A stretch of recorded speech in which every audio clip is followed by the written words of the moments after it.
കാടിറങ്ങി വരുന്ന മരണത്തെ വരിക്കുവാൻ പട്ടിണി മൂലവും കടം മൂലവും നട്ടം തിരിഞ്ഞ ഗ്രാമത്തിലെ ഒരു ഗ്രാമീണൻ മരണത്തിന് പ്രഖ്യാപിച്ചിരിക്കുന്ന ഇനാമിന് വേണ്ടി അവിടേക്ക് യാത്ര തിരിക്കുകയാണ്. വനമിറങ്ങി ഗ്രാമത്തിലേക്ക് മരണം വിതറുന്ന മരണത്തെ എന്നേക്കുമായി തുടച്ചു നീക്കുവാൻ വേണ്ടിയായിരുന്നു അദ്ദേഹത്തിൻ്റെ യാത്ര. നിങ്ങൾക്ക് ഒരു കാര്യം അറിയാമോ? അവനെ തിരക്കി അവിടേക്ക് പോയവരാരും തന്നെ പിന്നീട് തിരിച്ചു വന്നിട്ടില്ല എന്നത് ഒരു നഗ്നമായ സത്യമാണ്. ഇതുവരെ കൃഷിപ്പണി ആയുധങ്ങൾ മാത്രം കൈകാര്യം ചെയ്ത് ശീലിച്ച അദ്ദേഹത്തിൻ്റെ കൈകളിൽ ഇപ്പോൾ ഇരിക്കുന്നത് ഒരു നാടൻ തോക്കാണ്.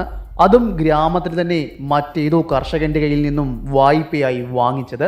അവിടുത്തെ കർഷകർ പ്രധാനമായും നാടൻ തോക്കുകൾ ഉപയോഗിക്കുന്നത് വനമിറങ്ങി അവരുടെ കൃഷിയിടങ്ങളിലേക്ക് ഇറങ്ങി വരുന്ന വന്യജീവികളെ തുരത്തുവാൻ വേണ്ടിയാണ്. കാട്ടുപന്നി, മാനുകൾ എന്നിവയെ അവയെ വെടിവെച്ച് തുരത്തുവാൻ പാകത്തിനുള്ള തോക്ക് മാത്രമാണ് ഇപ്പോൾ അദ്ദേഹത്തിന്റെ കൈവശം ഇരിക്കുന്നത്.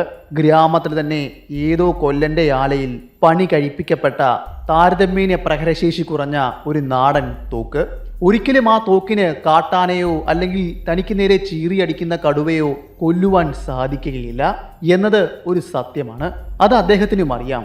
എങ്കിലും അയാൾ ആ തോക്കുമായി അവനെ കീഴ്പ്പെടുത്തുവാനും അവനെ ഇനാമായി പ്രഖ്യാപിച്ചിരിക്കുന്ന സമ്മാനത്തുകയായ പണം നേടിയെടുക്കുവാനും പോകുകയാണ്. കാട്ടിലെ മരണത്തിന് അധികാരികൾ കൽപ്പിച്ച ഇനാം 1000 ഉറുപ്പികയായിരുന്നു. പട്ടിണിയും ദാരിദ്ര്യവും കൊണ്ട് നട്ടം തിരിഞ്ഞ അയാൾക്ക് അവനെ കൊന്നേ മതിയാവുകയുള്ളായിരുന്നു. എന്തായാലും ഒട്ടും സമയം അദ്ദേഹം പാഴാക്കിയില്ല. താൻ വായ്പയായി എടുത്ത നാടൻ തോക്കുമായി ഗ്രാമത്തിന്റെ അതിരിൽ വിശാലമായി പടർന്ന് പന്തലിച്ചു കിടക്കുന്ന വനത്തിനുള്ളിലേക്ക് അദ്ദേഹം യാത്ര തിരിച്ചു. ആ യാത്രയിലാണ് അദ്ദേഹത്തെ അവിടുത്തെ ആളുകൾ അവസാനമായി കാണുന്നത്. പിന്നീട് ആരും അദ്ദേഹത്തെ കണ്ടിട്ടില്ല. പിന്നെ ഏകദേശം 3-4 ദിവസങ്ങൾക്കപ്പുറം മാത്രമാണ് അയാളുടെ ചിന്നിച്ചിതറിയ ശരീര കഷ്ണങ്ങൾ അവിടുത്തെ ഗ്രാമീണർക്ക് കണ്ടെത്തുവാൻ സാധിച്ചത്.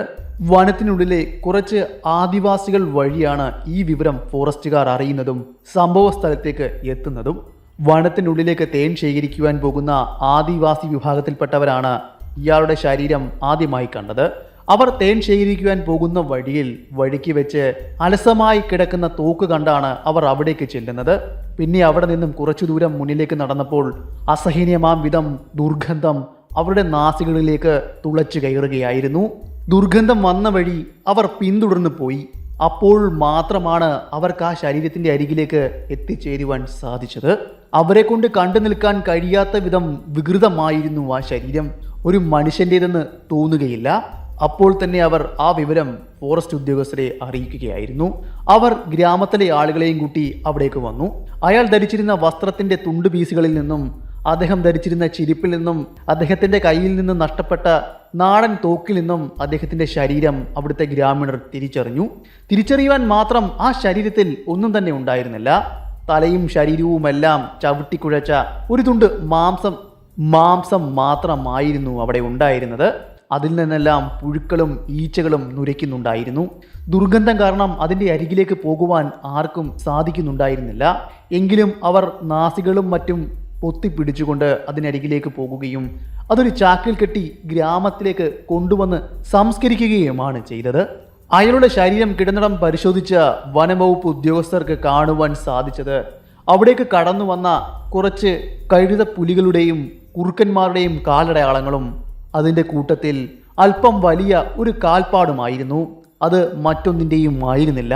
അവർ പേടിച്ചിരുന്ന ആ മരണത്തിൻ്റെ കാൽപ്പാടായിരുന്നു. ഒരു ആനയുടെ കാലടയാളമായിരുന്നു അത്. അങ്ങനെ അവനെ ഇരയായവരുടെ എണ്ണം ഏകദേശം 12 കടന്നു. നമ്മൾ ഇന്ന് പറയുവാൻ പോകുന്നത് ആനമല തമ്പിയുടെ ഒരു വേട്ടക്കഥയാണ്.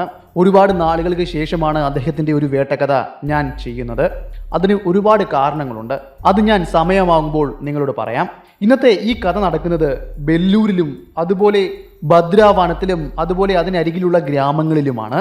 അവിടുത്തെ ഗ്രാമങ്ങളെയും അവിടുത്തെ ആളുകളെയും മരണത്തിന്റെ പിടിയിലേക്ക് ചവിട്ടി താഴ്ത്തിക്കൊണ്ടിരുന്ന ഒരു കാട്ടാനയുടെ ഒരൊറ്റയാനയുടെ കഥയാണ് ഞാൻ ഇന്ന് നിങ്ങളുമായി പങ്കുവയ്ക്കുവാൻ പോകുന്നത്. കഥ തുടങ്ങുന്നതിന് മുന്നേ ഒരു കാര്യം, നിങ്ങൾ ആദ്യമായാണ് എൻ്റെ ഈ ചാനൽ കാണുന്നെങ്കിൽ നമ്മൾ ഇതുപോലുള്ള കഥകളാണ് നമ്മുടെ ചാനലിൽ അപ്ലോഡ് ചെയ്യുന്നത്. നിങ്ങൾക്ക് ഇതുപോലെയുള്ള കഥകൾ ഇഷ്ടമാണെങ്കിൽ ചാനൽ ഒന്ന് സബ്സ്ക്രൈബ് ചെയ്യുവാനും അതുപോലെ ഈ വീഡിയോ ഒന്ന് ലൈക്ക് ചെയ്യുവാനും മറക്കല്ലേ. ഇനിയും കൂടുതൽ കാര്യങ്ങൾ പറഞ്ഞ് നിങ്ങളെ മുഷിപ്പിക്കുന്നില്ല, നമുക്കിനി നേരെ കഥയിലേക്ക് പോകാം.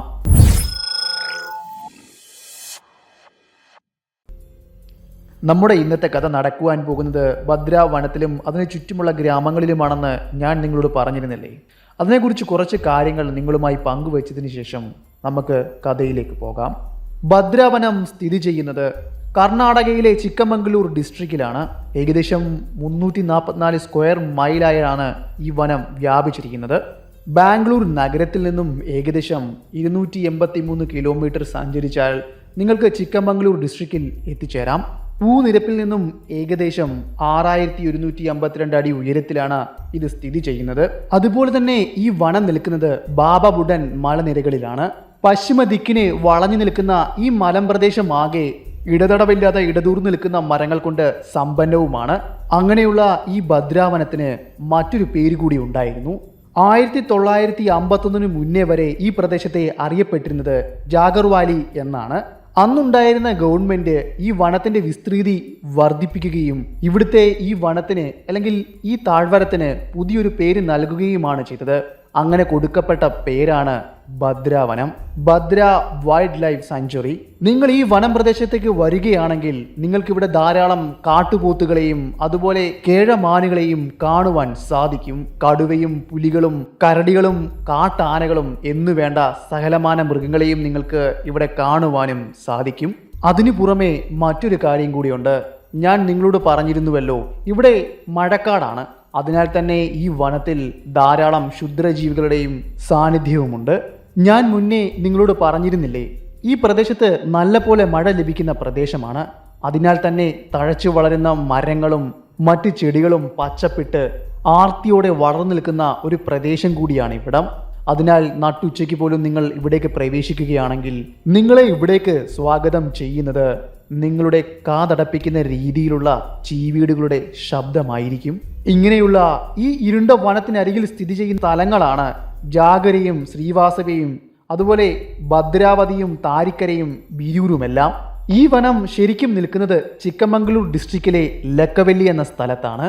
ലക്കവല്ലിയെ പറ്റി നമ്മൾ ഇതിനു മുന്നേ ഒരു കഥ ചെയ്തിരിക്കുന്നു, കെന്നത്ത് ആൻഡേഴ്സന്റെ. അത് നിങ്ങൾ കേട്ടിട്ടില്ല എങ്കിൽ പോയി കേൾക്കുക. അപ്പോൾ ലക്കവല്ലിയെ പറ്റി കൂടുതൽ വിവരങ്ങൾ നിങ്ങൾക്ക് മനസ്സിലാക്കുവാൻ സാധിക്കും. ഇവിടുത്തെ ഗ്രാമീണരുടെ എല്ലാം പ്രധാന ഉപജീവന മാർഗം കന്നുകാലി വളർത്തലും ചെറിയ കൃഷിയുമെല്ലാമാണ്. കുറച്ചുപേർ അവിടെയുള്ള കാപ്പിത്തോട്ടങ്ങളിൽ ജോലിയും ചെയ്യുന്നു. വനപ്രദേശത്തിന് അരികിൽ നിൽക്കുന്ന ഗ്രാമങ്ങളും പട്ടണങ്ങളും ആയതുകൊണ്ട് തന്നെ ഇവിടേക്ക് വനമിറങ്ങി വരുന്ന വന്യജീവികളുടെ ശല്യവും പതിവായി ഉണ്ടാകാറുണ്ട്. കൂടുതലും അവയുടെ ശല്യത്തിന് ഇരയായി തീരുന്നത് അവിടുത്തെ ഗ്രാമീണരാണ്. വനമിറങ്ങി വരുന്ന വന്യജീവികൾ സാധാരണഗതിയിൽ ആക്രമിക്കുന്നത് അവരുടെ കൃഷിയിടങ്ങളെയാണ്. അങ്ങനെ വൻതോതിൽ കൃഷിയിടങ്ങൾ നശിപ്പിക്കുന്ന സമയം അവിടുത്തെ കർഷകർ ഒന്നുകിൽ അവയെ കൊല്ലുവാൻ വേണ്ടി അവരവരുടെ ഗ്രാമങ്ങളിലെ കൊല്ലന്മാരുടെ ആലയിൽ പണി കഴിപ്പിക്കുന്ന നാടൻ തോക്കുകളുമായി അവർ തോട്ടത്തിലേക്കോ അല്ലെങ്കിൽ അവരുടെ കൃഷിയിടത്തിലേക്കോ ഇറങ്ങാറുണ്ട്. മറ്റു ചിലർ കരിമരുന്ന് പ്രയോഗമാണ് ചെയ്യുന്നത്. അത് സാരമായ പരിക്കുകൾ തന്നെ അവരുടെ വയലിലേക്ക് ഇറങ്ങി വരുന്ന വന്യജീവികൾക്ക് ഉണ്ടാക്കാറുണ്ട്. മിക്കവാറും ദിവസങ്ങളിൽ അതിന് ഇരയായി തീരുന്നത് വനമിറങ്ങി അവരുടെ കൃഷിയിടത്തിലേക്ക് ഇറങ്ങുന്ന കാട്ടുപന്നികളും അല്ലെങ്കിൽ മാനുകളുമെല്ലാമാണ്. അങ്ങനെയുള്ള കരിമരുന്ന് പ്രയോഗത്തിൽ ഒന്നെങ്കിൽ അവരുടെ ജീവൻ നഷ്ടമാകും, അല്ലെങ്കിൽ ഗുരുതരമായ പരിക്കുകളോടെ അവർ കൃഷിയിടത്തിൽ തന്നെ കിടക്കും. അതുമല്ല എങ്കിൽ പരിക്കുകളോടെ അവ വനത്തിലേക്ക് പോകുകയും പിന്നീട് എവിടെയെങ്കിലും ചത്തു വീഴുകയും ചെയ്യും. ഞാൻ ഈ പറഞ്ഞ കാര്യം നിങ്ങളുടെ മനസ്സിൽ നിങ്ങൾ ഓർത്തു വെക്കുക. നമ്മുടെ കഥയിൽ ഇതിന് ചെറിയൊരു പ്രാധാന്യമുണ്ട്. പലപ്പോഴും വനമിറങ്ങി മനുഷ്യന്റെ ജീവന് തന്നെ വെല്ലുവിളി ഉയർത്തുന്ന രീതിയിലുള്ള മൃഗങ്ങൾ വരുന്നത് ഒരു പരിധിവരെ മനുഷ്യന്റെ പിടിപ്പുകേട് കൊണ്ട് തന്നെയാണ്, അല്ലെങ്കിൽ അവർ ചെയ്തു വെക്കുന്ന ക്രൂരതയ്ക്കുള്ള പ്രതിഫലമായിരിക്കും. ഈ കാലഘട്ടങ്ങളിലെല്ലാം അവിടുത്തെ ഗ്രാമങ്ങളിൽ നിന്നും അല്ലെങ്കിൽ പുറത്തുനിന്ന് വരുന്ന ആളുകളും മറ്റും വനത്തിലേക്ക് നായാടുവാൻ വേണ്ടി പോകാറുണ്ട്. ഞാൻ നിങ്ങളോട് പറഞ്ഞിരുന്നുവല്ലോ മുന്നേ, നിങ്ങൾക്കിവിടെ ധാരാളം കാട്ടുപോത്തുകളെയും കേഴമാനുകളെയും മറ്റും കാണുവാൻ സാധിക്കുമെന്ന്. ഇതിനെ വേട്ടയാടുവാൻ വേണ്ടി പലപ്പോഴും പല വേട്ടക്കാരും വനത്തിലേക്ക് പോകാറുണ്ട്. വേട്ടക്കാരല്ലേ, അവരുടെ മുന്നിൽ കാണുന്ന ഏത് ജീവിയുടെ നേരെയും അവർ നിറയൊഴിക്കും. അങ്ങനെ നിറയൊഴിക്കുന്നത് ഒരിക്കലും അതിൻ്റെ ജീവൻ എടുക്കുവാൻ വേണ്ടിയായിരിക്കില്ല. അപ്പോൾ അവർക്ക് കിട്ടുന്ന ഒരു ആനന്ദത്തിന് വേണ്ടിയായിരിക്കാം. കടുവയോ പുലിയോ ആനയോ മറ്റേത് ജീവി അവരുടെ മുന്നിൽ വന്നകപ്പെട്ടാലും അവർ അതിന് നേരെ നിറയൊഴിക്കും. അതിൻ്റെ ഭയപ്പാടും വെപ്രാളപ്പെട്ട് ഓടുന്നതുമെല്ലാം കാണുവാൻ വേണ്ടിയും രസിക്കുവാൻ വേണ്ടിയും ആയിരിക്കാം. എന്നാൽ അങ്ങനെ ചെയ്യുന്നതിൻ്റെ പാർശ്വഫലം വലുതായിരിക്കാം. ജീവനെടുക്കാത്ത തിര തറച്ചു കയറുന്നത് ഒരു കടുവയുടെ ശരീരത്തിലേക്കാണെങ്കിൽ, അവൻ്റെ സ്വാഭാവികമായ വേട്ടയാടലിനെ അത് ബാധിക്കുകയാണെങ്കിൽ ഉറപ്പായും അവൻ മനുഷ്യവാസ കേന്ദ്രത്തിലേക്ക് ഇറങ്ങുകയും പിന്നീട് ഒരു നരഭോജിയായി മാറുകയും ചെയ്യും. ആനകളാണെങ്കിൽ അവ പ്രതികാരം ചെയ്യുവാൻ വേണ്ടി, അവരുടെ കലിയടക്കുവാൻ വേണ്ടി ഗ്രാമങ്ങളിലേക്കും നഗരങ്ങളിലേക്ക് ഇറങ്ങുകയും വലിയ രീതിയിൽ തന്നെ ആൾനാശവും മറ്റ് നാശനഷ്ടങ്ങളും ഉണ്ടാക്കുകയും ചെയ്യും. ഇതെല്ലാം വരുത്തി വയ്ക്കുന്നത് മനുഷ്യൻ തന്നെയാണെന്നതാണ് മറ്റൊരു സത്യം. നമ്മുടെ ഇന്നത്തെ കഥയിലും വില്ലനായി തീരുന്നത് ഇങ്ങനെ ഒരു സംഭവമാണ്. എന്നാൽ ഇത്തവണ വില്ലനാകുന്നത് ഒരിക്കലും ഒരു വേട്ടക്കാരനായിരുന്നില്ല, കർഷകൻ തന്നെയായിരുന്നു. സ്ഥിരമായി വനമിറങ്ങി വരുന്ന വന്യജീവികൾ ഗ്രാമത്തിലെ കർഷകർക്ക് തലവേദന സൃഷ്ടിക്കുമായിരുന്നു. ഒരു കർഷകന്റെ തോട്ടം അത് പൂർണ്ണമായി നശിപ്പിക്കുകയും ചെയ്തു. കൃഷിസ്ഥലത്തിന്റെ അവസ്ഥ പറയേണ്ടതില്ലല്ലോ. വിളവെടുപ്പ് പാകമായി നിൽക്കുന്ന നശിപ്പിക്കുവാൻ ആരംഭിച്ച സമയം കർഷകൻ തൻ്റെ കൃഷിയിടത്തിന് അരികിൽ ഉണ്ടായിരുന്ന ഏറുമാടത്തിൽ അന്നത്തെ ദിവസം താമസിച്ചു. രാത്രി ആയപ്പോഴേക്കും തൻ്റെ കൃഷിയിടത്തിൽ അസ്വാഭാവികമായ വിധം ഒരു അനക്കം അദ്ദേഹത്തിൻ്റെ ശ്രദ്ധയിൽ പെട്ടിരുന്നു.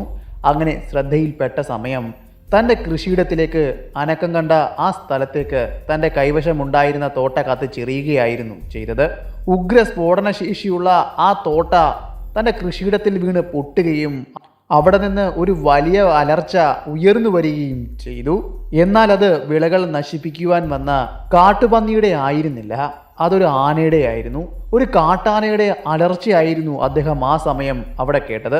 പിന്നീട് കണ്ട കാഴ്ച അത് അലറി വിളിച്ചുകൊണ്ട് വനത്തിലേക്ക് തിരിഞ്ഞോടുന്ന കാഴ്ചയുമായിരുന്നു. പിന്നെ അല്പസമയം പോലും അവിടെ ഇരിക്കുവാൻ അദ്ദേഹത്തിന് ധൈര്യം വന്നില്ല. ഒട്ടും സമയം പാഴാക്കാതെ അയാൾ ഗ്രാമത്തിലെ തൻ്റെ വീട്ടിലേക്ക് ഓടിപ്പോവുകയായിരുന്നു ചെയ്തത്. വീട്ടിലെത്തിയ അയാൾ തൻ്റെ ഭാര്യയോടും മക്കളോടും അവിടെ ഉണ്ടായ സംഭവം വിവരിക്കുകയും ചെയ്തു. പിന്നെ അയാളുടെ കൃഷിയിടത്തിലേക്ക് വിളകൾ നശിക്കുവാൻ വേണ്ടി വനത്തിൽ നിന്നും അവൻ ഇറങ്ങി വന്നില്ല. ശാന്തമായി 1 മാസം കടന്നുപോയി. 1 മാസങ്ങൾക്കപ്പുറം അവൻ തിരികെ എത്തി. എന്നാൽ ഗ്രാമത്തിലെ കൃഷിയിടത്തിലേക്കായിരുന്നില്ല അവൻ്റെ മടങ്ങി വരവ്. ഗ്രാമത്തിൽ നിന്നും കുറച്ച് കിലോമീറ്റർ അകലെയുള്ള കാപ്പിത്തോട്ടത്തിലേക്കായിരുന്നു അവൻ്റെ വരവ്. വനത്തോട് ചേർന്ന് നിൽക്കുന്ന കാപ്പിത്തോട്ടമായിരുന്നു അത്. വനമിറങ്ങി അവൻ കാപ്പിത്തോട്ടത്തിലേക്ക് പ്രവേശിച്ചു. അവൻ തോട്ടത്തിലേക്ക് എത്തുന്ന സമയം ഒരു നിർഭാഗ്യവാനായ ഒരു ഗ്രാമീണൻ കാപ്പിത്തോട്ടത്തിൽ നിന്നും കാപ്പിക്കുരു പെറുക്കി നിൽക്കുന്ന സമയമാണ് അവൻ അവിടേക്ക് കടന്നു വന്നത്. വളരെ ശാന്തനായി തന്നെ അവൻ തോട്ടത്തിലേക്ക് കടക്കുകയും അയാൾക്കരികിലേക്ക് നടന്നു വരികയുമാണ് ചെയ്തത്. കാട്ടാന അരികിലെത്തിയപ്പോൾ മാത്രമാണ് മറ്റുള്ളവർ ആനയെ കണ്ടത്. അവർ ബഹളം വയ്ക്കുകയും അയാൾ എന്താണ് സംഭവം എന്നറിയാൻ അവരെ നോക്കുകയും ചെയ്തപ്പോഴാണ് തനിക്ക് പിന്നിൽ ഒരു കാട്ടാന നിൽക്കുന്ന കാര്യം അയാൾ പോലും അറിഞ്ഞത്.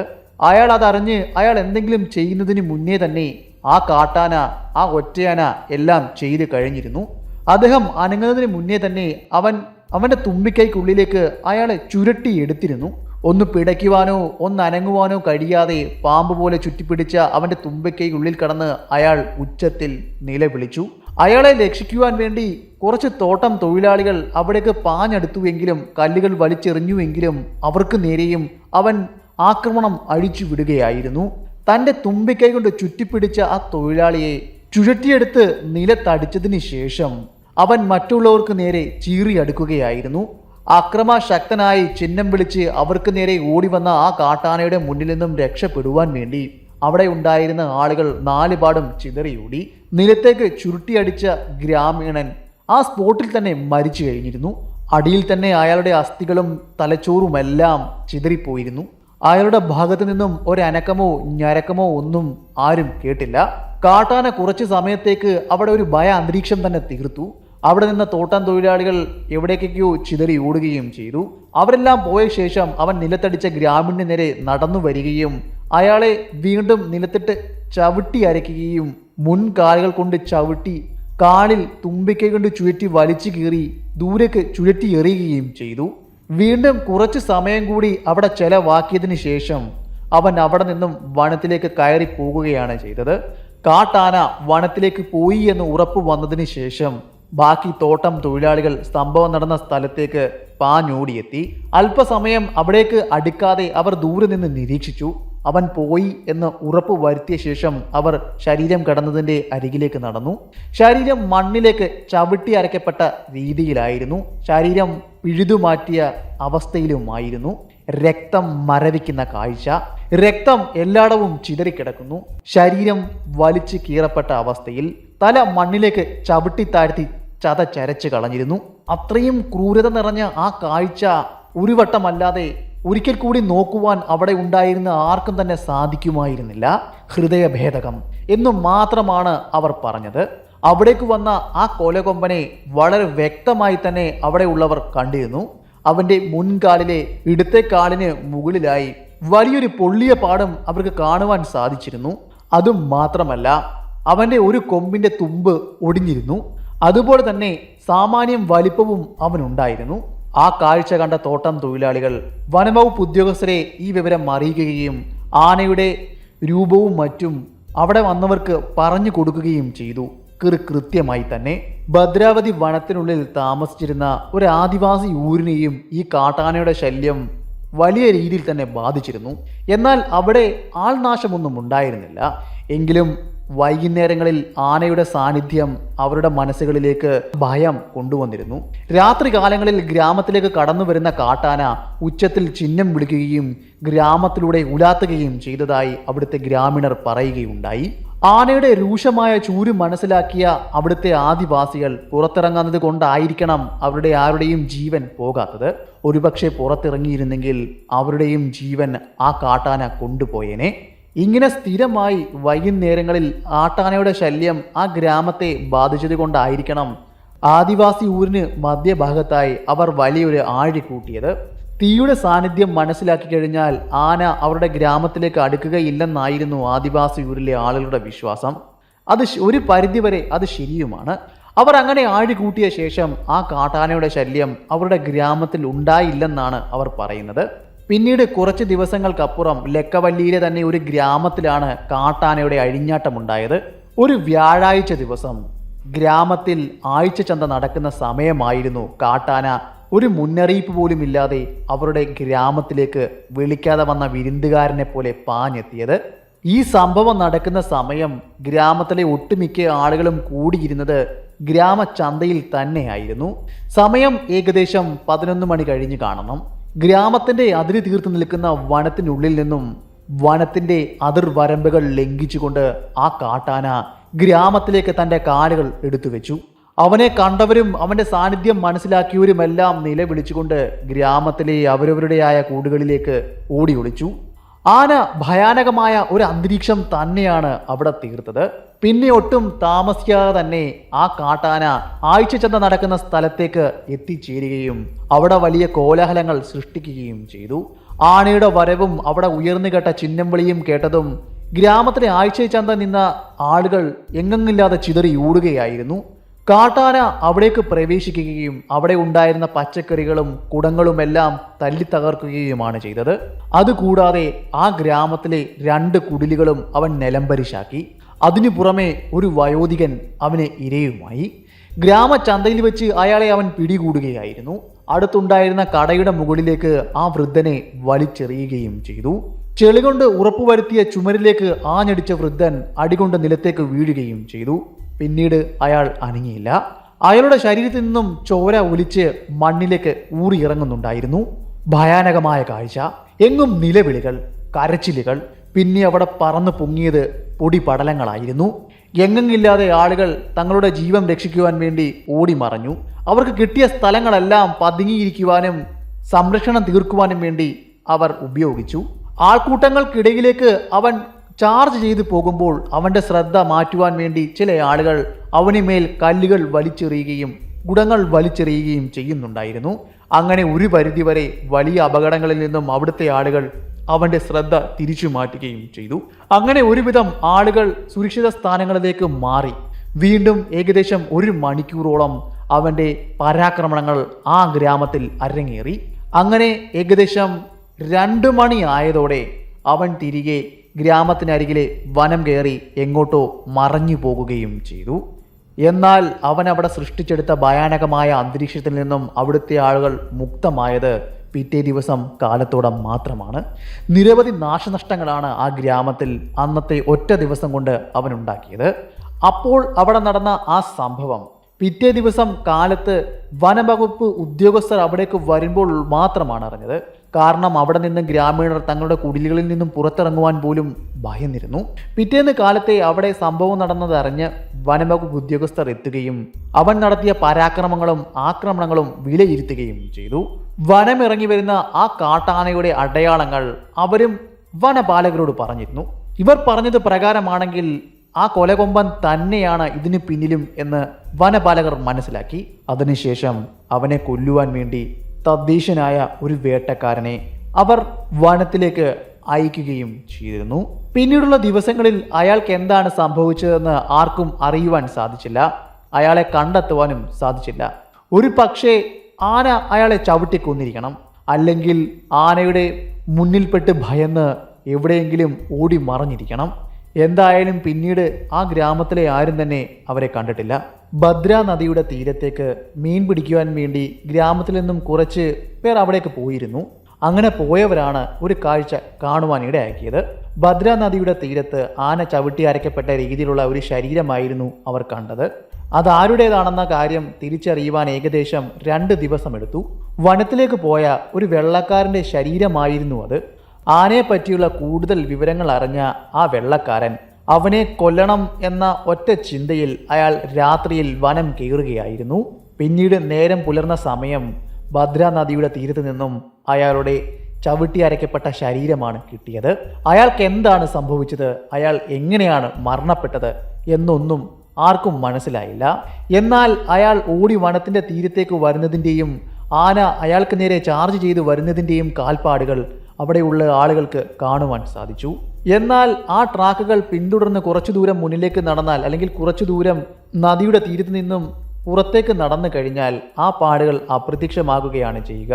അത് മറ്റൊന്നും കൊണ്ടായിരുന്നില്ല, നദിയുടെ തീരത്ത് വളർന്നു നിന്ന പുല്ലിൻ്റെ സാന്നിധ്യം മൂലമാണ് അയാളുടെ ട്രാക്കുകൾ കണ്ടെത്താൻ സാധിക്കാഞ്ഞത്. എന്നാൽ അയാൾ വനത്തിലേക്ക് പോയപ്പോൾ കൊണ്ടുപോയ റൈഫിൾ എവിടെയാണ് നഷ്ടപ്പെട്ടതെന്ന് മാത്രം ആർക്കും കണ്ടെത്താൻ സാധിച്ചില്ല. അങ്ങനെ അവിടുത്തെ ആളുകൾ ഒരു നിഗമനത്തിൽ എത്തിച്ചേർന്നു. വനത്തിനുള്ളിൽ വെച്ച് എപ്പോഴോ അയാൾ ആനയെ കണ്ടിരിക്കണം. ആനയെ കണ്ട് ഭയപ്പെട്ട്, അല്ലെങ്കിൽ ആന അയാളെ ഓടിക്കുന്നതിൻ്റെ കൂട്ടത്തിൽ എവിടെയോ ആ റൈഫിൾ നഷ്ടപ്പെട്ടു പോയതാണ്. തൻ്റെ ജീവൻ രക്ഷിക്കുന്നതിൻ്റെ പാശയിലായിരിക്കണം അയാൾ ഈ നദിയുടെ തീരത്തേക്ക് വന്നെത്തിയത്.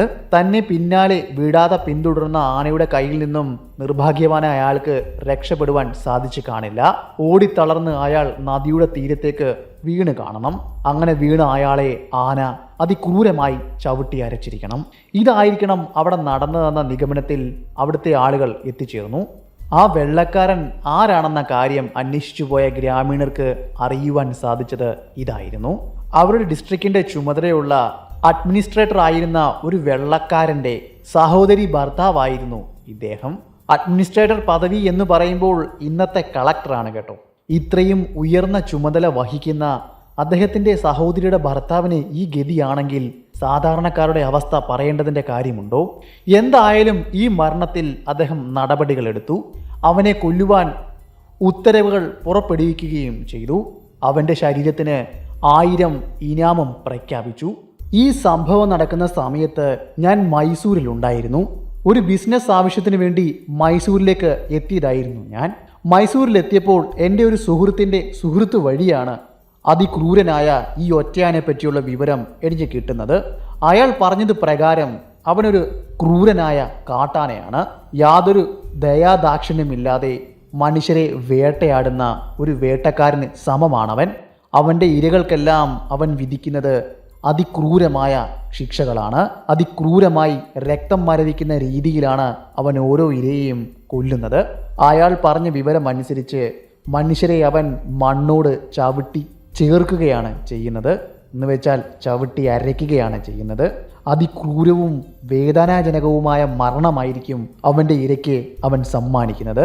ഒരു പക്ഷേ അതിൽ നിന്നും അവന് കിട്ടുന്ന ഒരനുഭൂതി, അല്ലെങ്കിൽ ഇരയുടെ പിടഞ്ഞുള്ള മരണം കാണുവാനുള്ള സന്തോഷം, അതായിരിക്കാം അവനെ ഒരു പക്ഷേ നിരന്തരമായ മനുഷ്യവേട്ടയ്ക്ക് നിരന്തരമായ പ്രേരണ ഏകിക്കൊണ്ടിരിക്കുന്നത്.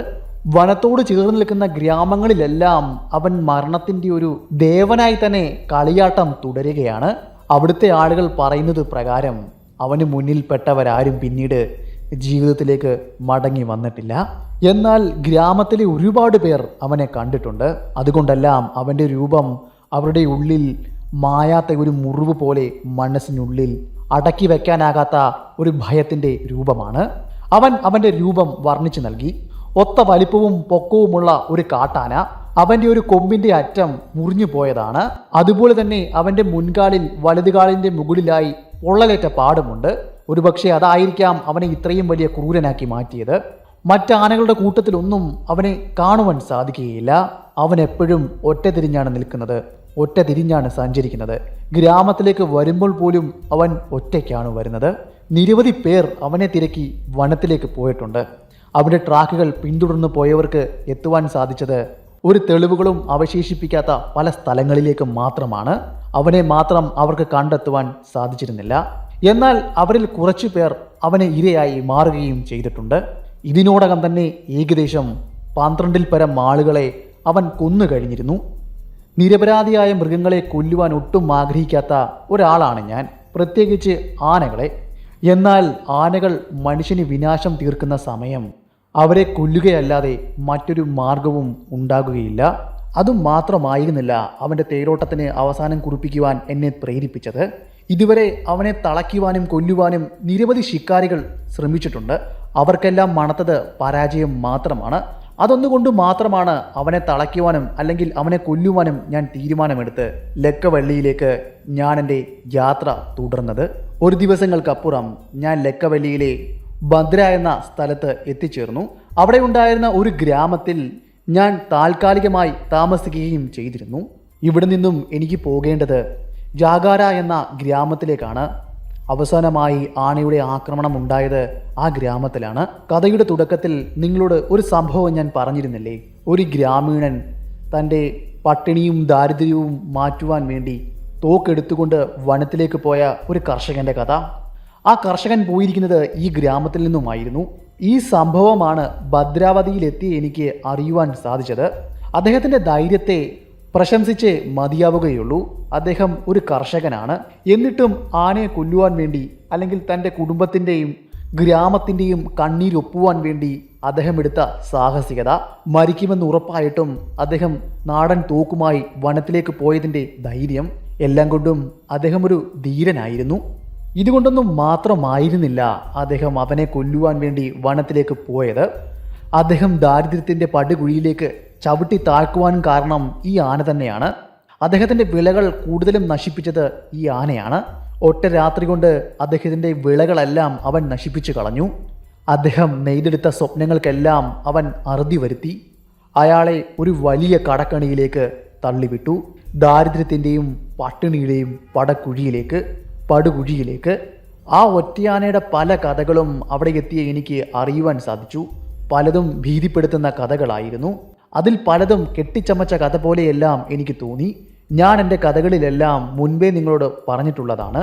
ഗ്രാമീണർ പറയുന്ന എല്ലാ കഥകളും വെള്ളം തൊടാതെ വിഴുങ്ങുവാൻ ഞാൻ അത്ര മൂഢനല്ല.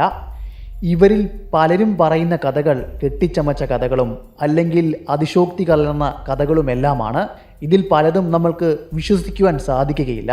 എന്നാൽ ഇതിൽ പലതും നടന്നതുമായിരിക്കാം. ഇവയിൽ നിന്ന് നെല്ലും പതിരും തിരഞ്ഞെടുക്കുക എന്നത് അല്പം പ്രയാസപ്പെട്ട കാര്യമാണ്. എങ്കിലും ഞാൻ അത് ചെയ്തു. അവനെപ്പറ്റി അറിഞ്ഞ കാര്യങ്ങളെല്ലാം എന്നിൽ ആവേശം ഉണർത്തുന്നവയായിരുന്നു. ഞാൻ ഭദ്ര എന്ന സ്ഥലത്ത് നിന്നും ഞാൻ മുന്നേ പറഞ്ഞ ഗ്രാമത്തിലേക്ക് പുറപ്പെട്ടു.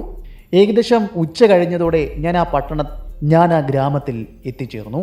ഞാൻ ആ ഗ്രാമത്തിൽ ചെന്ന് അവിടുത്തെ മുഖ്യ കാര്യക്കാരനെ അല്ലെങ്കിൽ ആ ഗ്രാമത്തിൻ്റെ തലവനെ കാണുകയും ഞാൻ വന്നതിൻ്റെ ഉദ്ദേശം അയാളെ പറഞ്ഞ് ബോധ്യപ്പെടുത്തുകയും ചെയ്തു. ഞാൻ എന്തിനു വേണ്ടിയാണ് ഈ ഗ്രാമത്തിൽ എത്തിയതെന്ന് അറിഞ്ഞ അയാൾക്ക് ഒരുപാട് സന്തോഷമായി. കാരണം അവർ മരണത്തിൻ്റെ പിടിയിലായിരുന്നുവല്ലോ. മരണത്തിൻ്റെ പിടിയിൽ നിന്നും രക്ഷിക്കാൻ ഒരു ദൈവത്തെ പോലെ കടന്നു വന്നതാണെന്നാണ് അവർ കരുതിയത്. പ്രതീക്ഷയെല്ലാം നഷ്ടപ്പെട്ട ഗ്രാമീണരുടെ മനസ്സിലേക്ക് ഒരു കുഞ്ഞു നുറുങ്ങുവെട്ടം പോലെ ഞാൻ കടന്നു വരികയായിരുന്നു എൻ്റെ വിഞ്ചസ്റ്റർ 405മായി. ഞാൻ ഗ്രാമത്തിലേക്ക് എത്തിയ സമയം എൻ്റെ കൈവശം 2 തോക്കുകളായിരുന്നു ഉണ്ടായിരുന്നത്. ഒന്ന് വിഞ്ചസ്റ്റർ 405ഉം മറ്റേത് ഒരു ഷോട്ട് ഗണ്ണുമായിരുന്നു. എന്തായാലും ഗ്രാമത്തിലേക്ക് എത്തിയ എന്നെ കാര്യങ്ങളറിഞ്ഞ ഗ്രാമമുഖ്യൻ വളരെ ആദരവോടെയാണ് എന്നെ ഗ്രാമത്തിലേക്ക് വരവേറ്റത്. അവിടെ ഉണ്ടായിരുന്ന മറ്റ് ഗ്രാമീണരെ എന്നെ പരിചയപ്പെടുത്തുകയും എന്നെ കാണുവാൻ ധാരാളം ഗ്രാമീണർ അവിടേക്ക് എത്തുകയും ചെയ്തു. എല്ലാവരെ കാണുകയും പരിചയപ്പെടുകയും അവരോടെല്ലാം ഒരു സംഭാഷണം നടത്തുകയും ഞാൻ ചെയ്തു. അതിൽ നിന്നെല്ലാം എൻ്റെ ലക്ഷ്യം വളരെ വ്യക്തമായിരുന്നു. ആ കാട്ടാനെ പറ്റിയുള്ള കൂടുതൽ വിവരങ്ങൾ അറിയുക എന്ന ഒറ്റ ലക്ഷ്യം മാത്രമായിരുന്നു എനിക്കുണ്ടായിരുന്നത്. ഒരു പരിധിവരെ ഞാൻ അതിൽ വിജയിക്കുകയും ചെയ്തു. അവർ പറഞ്ഞതനുസരിച്ച് എപ്പോഴാണ് ആ കാട്ടാന തൻ്റെ ഗ്രാമങ്ങളിലേക്ക് വരികയെന്ന് പറയുവാൻ സാധിക്കുകയില്ല. ചിലപ്പോൾ അവൻ മാസത്തിൽ ഒരു വട്ടം വന്നേക്കും, അല്ലെങ്കിൽ അടുപ്പിച്ച് ദിവസങ്ങളോളം വന്നേക്കും. അതുമല്ല എങ്കിൽ അവൻ വരാതിരിക്കും. അതെന്താണ് അതിന് കാരണമെന്ന് ഞാൻ അന്വേഷിച്ചു. അപ്പോൾ എനിക്ക് അറിയുവാൻ സാധിച്ചത് വനത്തോട് ചേർന്ന് നിൽക്കുന്ന പ്രദേശങ്ങളിലെല്ലാം അവൻ പോകും എന്നതാണ്. അതിനാൽ തന്നെ അവൻ എവിടേക്കൊക്കെയാണ് സഞ്ചരിക്കുക എന്ന് നമുക്ക് പറയുവാൻ സാധിക്കുകയില്ല. വനം കയറിക്കഴിഞ്ഞാൽ അവൻ പ്രത്യക്ഷപ്പെടുക എവിടെയാണെന്നും പറയുവാൻ സാധിക്കുകയില്ല. അവനൊരു തന്ത്രശാലിയായ ഒരാനയാണ്. അവൻ്റെ ട്രാക്കുകൾ പിന്തുടർന്നു പോയാൽ നമ്മൾ എത്തിച്ചേരുക മരണക്കിണിയിലേക്കായിരിക്കും, അവൻ വിരിച്ചിട്ട മരണവലയിലേക്ക്. അവനെ തേടിപ്പോയ പല വേട്ടക്കാരും മരണക്കിണിയിലകപ്പെട്ടത് ഇങ്ങനെയൊക്കെയാണെന്ന് അവിടുത്തെ ഗ്രാമീണർ എന്നോട് വളരെ വ്യക്തമായി തന്നെ പറഞ്ഞു തന്നു. ഞാൻ ഏകദേശം ആ ഗ്രാമത്തിൽ 2-3 ദിവസം ചിലവഴിച്ചു. ആനയെപ്പറ്റിയുള്ള യാതൊരു വിവരവും എനിക്ക് അവിടെ നിന്ന് പിന്നീട് അറിയുവാൻ സാധിച്ചില്ല. 3 ദിവസങ്ങൾക്കപ്പുറം ഞാൻ വനത്തിനുള്ളിലേക്ക് പ്രവേശിച്ച് അവിടെ ഉണ്ടായിരുന്ന ഒരു ആദിവാസി ഊര് ലക്ഷ്യമാക്കി പോയി. എൻ്റെ ഒപ്പം ഗ്രാമത്തിൽ നിന്നും ഒരാളെയും ഞാൻ കൂട്ടിയിരുന്നു. അയാളുടെ പേര് താരിബൻ എന്നായിരുന്നു. താരിബന് കാട് നല്ല പരിചയമാണ്. അദ്ദേഹം പലപ്പോഴും ആ ആദിവാസി ഊരിലേക്ക് സഞ്ചരിച്ചിട്ടുണ്ട്. അതുകൊണ്ട് മാത്രമാണ് ഞാൻ എൻ്റെ കൂടെ അദ്ദേഹത്തെ കൂട്ടിയത്. താരിബൻ എന്നെ നയിച്ചുകൊണ്ട് ആദിവാസി ഊരിലേക്ക് പോയി. അവിടെ പോകുന്നതിൻ്റെ ഉദ്ദേശം മറ്റൊന്നുമല്ല. അവിടെ ചെല്ലുകയാണെങ്കിൽ അവിടെ നിന്നും ആനയെ ട്രാക്ക് ചെയ്യുവാൻ പറ്റുന്ന നല്ല കഴിവുള്ള ട്രാക്കർമാരെ കിട്ടും. അതുമല്ല എങ്കിൽ ആന ഇപ്പോൾ എവിടെയാണെന്നെങ്കിലും അറിയുവാൻ സാധിക്കും. അത്ര കൃത്യമായ വിവരങ്ങൾ അവർ നമുക്ക് കൈമാറുകയും ചെയ്യും. അത് മറ്റൊന്നും കൊണ്ടല്ല, കാടിൻ്റെ ഓരോ ചലനവും മനസ്സിലാക്കുന്നവരാണ് വനത്തിലെ ആദിവാസികൾ എന്നതുകൊണ്ട് മാത്രമാണ്. അവർ ജനിച്ചതും വളർന്നതുമെല്ലാം വനത്തിനുള്ളിലാണ്. അവർ വനത്തിലൂടെ നിരന്തരമായ സഞ്ചാരങ്ങൾ നടത്തുന്നവരാണ്. വേട്ടയാടുവാനും തേൻ ശേഖരിക്കുവാനും ചുള്ളികൾ പെറുക്കുവാനും മരുന്നുകൾ ശേഖരിക്കുവാനുമെല്ലാം. അതിനാൽ വനം അവരുടെ കൈരേഖ പോലെ അവർക്ക് തിട്ടവുമാണ്. ഒരു ജീവിയുടെ കാലടയാളം വെച്ച് അവനിപ്പോൾ എത്ര പ്രായം വരും, അവനിപ്പോൾ ഏത് ദിശയിലാണ് സഞ്ചരിക്കുന്നത്, എത്ര ദൂരം സഞ്ചരിച്ച് കാണും, അവൻ എത്ര ഭാരം വരും എന്നെല്ലാം കണക്ക് കൂട്ടുവാൻ അവർക്ക് സാധിക്കും. ഇതൊന്നും ആശ്ചര്യമല്ല. ഇതെല്ലാം കാലങ്ങൾ കൊണ്ട് ആർജിച്ചെടുക്കുന്ന കഴിവുകളാണ്. അങ്ങനെ ഞങ്ങൾ ജാഗ്വാർ വാലിയിലെ വനത്തിനുള്ളിലൂടെ ആദിവാസി ഊര് ലക്ഷ്യമാക്കി നടന്നു. ഇടതൂർന്ന മരങ്ങൾക്കിടയിലൂടെ കുറ്റിക്കാടുകൾക്കിടയിലൂടെ വകച്ചു മാറ്റി മുന്നിലേക്ക് നടന്നു. ഈ വനത്തിലൂടെ സഞ്ചരിക്കുമ്പോൾ നമ്മൾ നേരിടേണ്ടി വരുന്നത് ചെള്ളുകളുടെയും കൊതുകുകളുടെയും കൂട്ടശല്യമാണ്. അതിലുപരി നമ്മുടെ ചെവികൾക്ക് അസഹനീയമായ വേദന നൽകുന്ന രീതിയിൽ അതികഠിനമായി ചീവീടുകളുടെ ശബ്ദം നമ്മുടെ ചെവിക്കുള്ളിലേക്ക് തുളച്ചു കയറുകയും ചെയ്യും. എന്നാൽ കുറച്ചു ദൂരം നമ്മൾ വനത്തിനുള്ളിലൂടെ നടക്കുകയാണെങ്കിൽ ഇതെല്ലാം നമുക്ക് ശീലമായി തീരുകയും ചെയ്യും. അങ്ങനെ ഞങ്ങൾ വനത്തിനുള്ളിലൂടെ നടന്ന് ചെറിയ അരുവികളെല്ലാം മുറിച്ച് കടന്നുകൊണ്ട് താരിക പറഞ്ഞ ആദിവാസി ഊരിലേക്ക് എത്തിച്ചേർന്നു. ആദിവാസി ഊരിൻ്റെ തലവനായ കാടിതൻ എന്ന ആദിവാസി തലവനെ എന്നെ പരിചയപ്പെടുത്തുകയും അയാൾ മുഖേന അവിടെ ഒരു താമസ സൗകര്യം എനിക്ക് ഒരുക്കുകയും ചെയ്തു. ഇനിയുള്ള എൻ്റെ മുന്നോട്ടുള്ള യാത്ര, ആനയെപ്പറ്റിയുള്ള തിരക്കൽ ഇവിടെ നിന്നുമാണ് തുടരുന്നത്. ആദിവാസി ഊരിലെ ആളുകൾ എന്നെ നല്ല രീതിയിൽ തന്നെയാണ് വരവേറ്റത്. എനിക്ക് വേണ്ട ആഹാര സാധനങ്ങളും മറ്റും അവർ ഒരുക്കി തരികയും ചെയ്തു. കിഴങ്ങുവർഗ്ഗങ്ങൾ പുഴുങ്ങിയതും അവിച്ചതും അതുപോലെ തേനും മറ്റ് കാര്യങ്ങളുമെല്ലാമായിരുന്നു അവർ എനിക്ക് വേണ്ടി ഒരുക്കിയത്. പിന്നെ വനത്തിൽ നിന്നും പിടിക്കുന്ന മാനിൻ്റെയും മറ്റും മാംസവും. ഗ്രാമത്തിൽ നിന്നും വഴി കാണിക്കുവാൻ വേണ്ടി എനിക്കൊപ്പം അവിടേക്ക് വന്ന അയാൾ ഒറ്റയ്ക്ക് തിരിച്ചു പോകുവാൻ തയ്യാറായില്ല. കാരണം മറ്റൊന്നുമല്ല, ഒറ്റയ്ക്ക് അയാൾ മടങ്ങിപ്പോകുമ്പോൾ കാട്ടാന അയാളെ കൊന്നാലോ എന്ന ഭയമായിരുന്നു അയാളെ അലട്ടിയിരുന്നത്. ഞാൻ അയാളോട് എനിക്കൊപ്പം അവിടെ കൂടുവാൻ ആവശ്യപ്പെട്ടു. എന്തായാലും ഇനി 3-4 ദിവസം കഴിഞ്ഞതിന് ശേഷം മാത്രമാണ് നമ്മൾ തിരികെ ഗ്രാമത്തിലേക്ക് പോകുകയുള്ളൂ എന്നും ഞാൻ അയാളോട് പറഞ്ഞിരുന്നു. അയാൾ മനസ്സില്ലാ മനസ്സോടെ അതിന് സമ്മതവും മൂളി. അങ്ങനെ ഞങ്ങൾ രണ്ടുപേരും ആദിവാസി ഊരിനുള്ളിൽ താമസം തുടങ്ങി. ഈറ്റകൾ കൊണ്ടും വൈക്കോലുകൾ കൊണ്ടും നിർമ്മിച്ച ഒരു കൊച്ചു കുടിലിനുള്ളിലായിരുന്നു ഞങ്ങളുടെ താമസം. ഞങ്ങൾക്കായി അവർ ഈറ്റക്കട്ടിലുകളും മറ്റും അവിടെ ഒരുക്കി വെച്ചിരുന്നു. അതിന് മുകളിൽ പുല്ലുകളും മറ്റും വിരിച്ച് അതിമനോഹരമായ ഒരു മെത്ത പോലെ എനിക്കത് ഒരുക്കി തരികയും അവർ ചെയ്തിരുന്നു. കുടിലിൻ്റെ ഒരു മൂലയിൽ ഞാൻ എൻ്റെ റൈഫിൾ ഒതുക്കി വെച്ചു. ഞാൻ കൊണ്ടുവന്ന സാധന സാമഗ്രികളെല്ലാം കുടിലിൻ്റെ ഒരു മൂലയിലേക്ക് വെച്ചു. വനത്തിലൂടെ അതികഠിനമായ യാത്രയായിരുന്നു ഏതാനും മണിക്കൂറുകൾക്ക് മുന്നേ ഞാൻ നടത്തിയത്. ഞാൻ ആകെ ക്ഷീണിച്ച് തളർന്നിരുന്നു. എൻ്റെ കാലുകൾക്ക് അസഹനീയമായ വേദനയുമുണ്ട്. കല്ലുകളും കേറ്റങ്ങളും മലകളും വെള്ളച്ചാട്ടങ്ങളും താണ്ടി വളരെ പ്രയാസപ്പെട്ട് ബുദ്ധിമുട്ടിയാണ് ഞാൻ ഇവിടേക്ക് എത്തിയത്. നാളെ തൊട്ട് എൻ്റെ തിരച്ചിൽ ആരംഭിക്കുകയാണ്. ഇവിടേക്ക് വന്ന ഉടനെ തന്നെ 2-3 ട്രാക്കർമാരെ ഞാൻ സെറ്റ് ചെയ്തു വെച്ചിരുന്നു. ആദിവാസി തലവൻ്റെ നേതൃത്വത്തിൽ അയാൾ കുറച്ചുപേരെ വനത്തിനുള്ളിലേക്ക് പറഞ്ഞയച്ചു കഴിഞ്ഞിരുന്നു, ആനയെപ്പറ്റിയുള്ള വിവരങ്ങൾ അറിയിക്കുവാൻ വേണ്ടി. എന്തായാലും നേരം വെളുക്കുമ്പോൾ തന്നെ അവർ ഇവിടേക്ക് മടങ്ങിയെത്തുകയും ആനയെപ്പറ്റിയുള്ള വിവരങ്ങൾ കൈമാറുകയും ചെയ്യുമെന്ന് അയാൾ എനിക്ക് ഉറപ്പ് നൽകി. ഇതെല്ലാം വിശ്വസിച്ച് നാളത്തേക്കുള്ള പദ്ധതികൾ എൻ്റെ മനസ്സിൽ കുറിച്ചു വെച്ചുകൊണ്ട് ഞാൻ ആ കുടിലിൻ്റെ ആ കട്ടിലിന്മേൽ അങ്ങനെ കിടന്നു. ചീവീടുകളുടെ ചെവി അടപ്പിക്കുന്ന ശബ്ദം അപ്പോഴും അവിടെ ഉയർന്ന് കേൾക്കുവാൻ എനിക്ക് സാധിച്ചിരുന്നു. ഒന്നുകൂടി ചെവി കൂർപ്പിച്ച് ഓർക്കുകയാണെങ്കിൽ അല്പം അകലെ കൂടി ഒഴുകുന്ന നീർച്ചാലിൻ്റെയും ആദിവാസി ഊരിൻ്റെ മധ്യത്തായി കത്തിച്ചു വച്ചിരിക്കുന്ന തീക്കുണ്ടത്തിൽ നിന്നും ഉയരുന്ന ശബ്ദവും കേൾക്കുവാൻ സാധിക്കും. ഇവയെല്ലാം കേട്ടും ആസ്വദിച്ചും ഞാൻ അങ്ങനെ അവിടെ കിടന്ന് ഉറങ്ങി. നേരം ഏകദേശം പരപരാ വെളുത്ത് കാണണം. ആദിവാസി ഊരിലെ തലവനും മറ്റാളുകളും വന്ന് വിളിക്കുമ്പോൾ മാത്രമാണ് ഞാൻ ഉറക്കമുണർന്നത്. അവർ എനിക്കായുള്ള വാർത്തയും കൊണ്ടായിരുന്നു അവിടേക്ക് എത്തിയത്. ഭദ്രാവതി എന്ന സ്ഥലത്തേക്ക് അവൻ യാത്ര തിരിച്ചിരിക്കുന്നു എന്ന വാർത്തയായിരുന്നു അവർ എനിക്ക് കൊണ്ടു തന്നത്. അവൻ ആ സ്ഥലം ലക്ഷ്യമാക്കി സഞ്ചരിച്ചു കൊണ്ടിരിക്കുകയാണെന്ന വിവരമാണ് എനിക്ക് അറിയുവാൻ സാധിച്ചത്. വനത്തിലൂടെ ഏകദേശം 4-5 മണിക്കൂർ സഞ്ചരിച്ചെങ്കിൽ മാത്രമാണ് ഭദ്രാവതിയിൽ എത്തിച്ചേരുവാൻ സാധിക്കുകയുള്ളൂ. എന്നാൽ ആദിവാസി ഊരിലെ ഒരു ട്രാക്കറുടെ സഹായത്തോടെ 3 മണിക്കൂറുകൾ കൊണ്ട് ഭദ്രാവതിയിൽ എത്തിച്ചേരാൻ കഴിയുമെന്ന് അവർ എനിക്ക് ഉറപ്പ് നൽകി.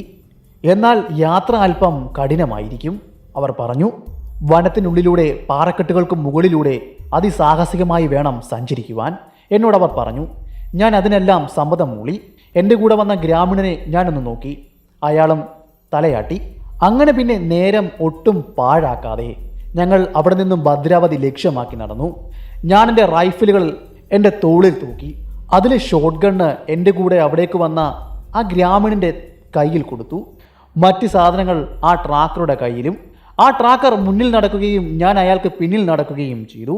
അങ്ങനെ അയാൾ ഞങ്ങളെയും കൊണ്ട് ആ വനത്തിലൂടെ ഭദ്രാവതി ലക്ഷ്യമാക്കി നടന്നു. മുന്നിൽ നടക്കുന്ന ആ ട്രാക്കറുടെ കയ്യിൽ മൂർച്ചയേറിയ ഒരു വാളുണ്ടായിരുന്നു.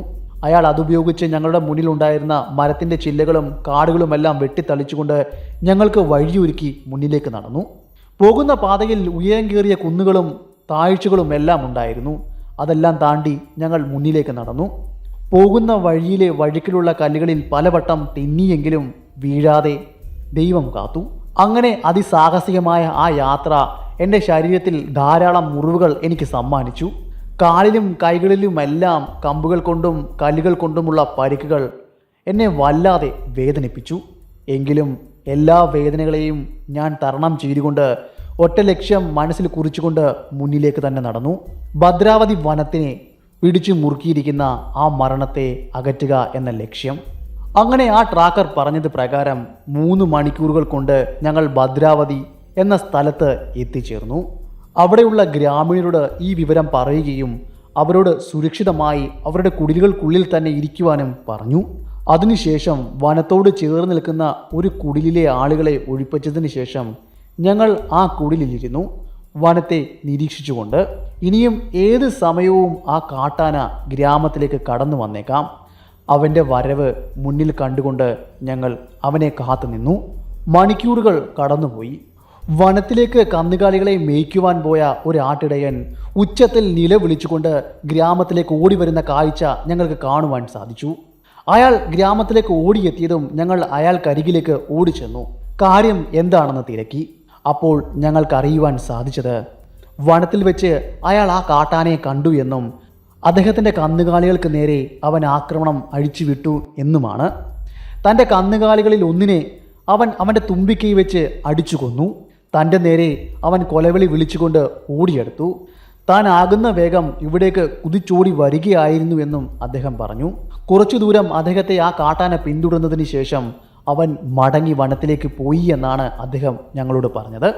എന്തായാലും സംഭവം അറിഞ്ഞ ഉടനെ തന്നെ സമയം ഒട്ടും പാഴാക്കാതെ ആ ഗ്രാമീണനെ അവിടെ നിർത്തിക്കൊണ്ട് ആ ട്രാക്കറെയും വിളിച്ചുകൊണ്ട് ഞാൻ വനത്തിനുള്ളിലേക്ക് സഞ്ചരിച്ചു.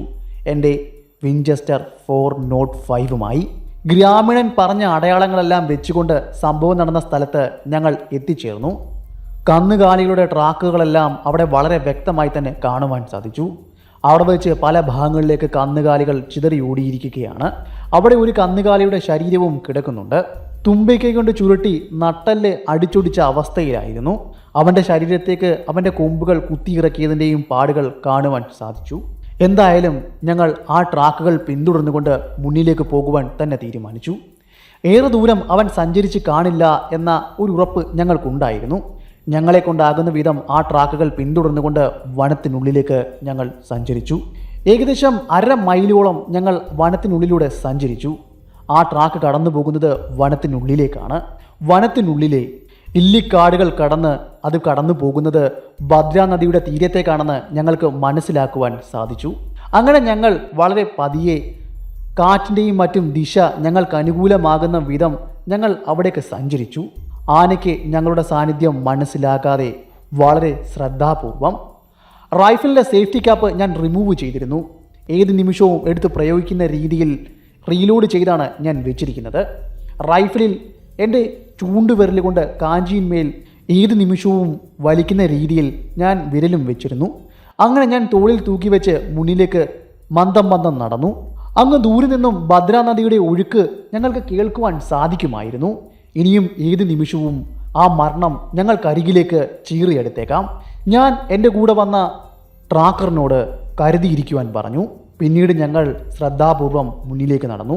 ഞങ്ങൾക്ക് മുന്നിൽ ഉണ്ടായിരുന്ന വലിയൊരു മരത്തിലേക്ക് അദ്ദേഹം പെട്ടെന്ന് വലിഞ്ഞു കയറി.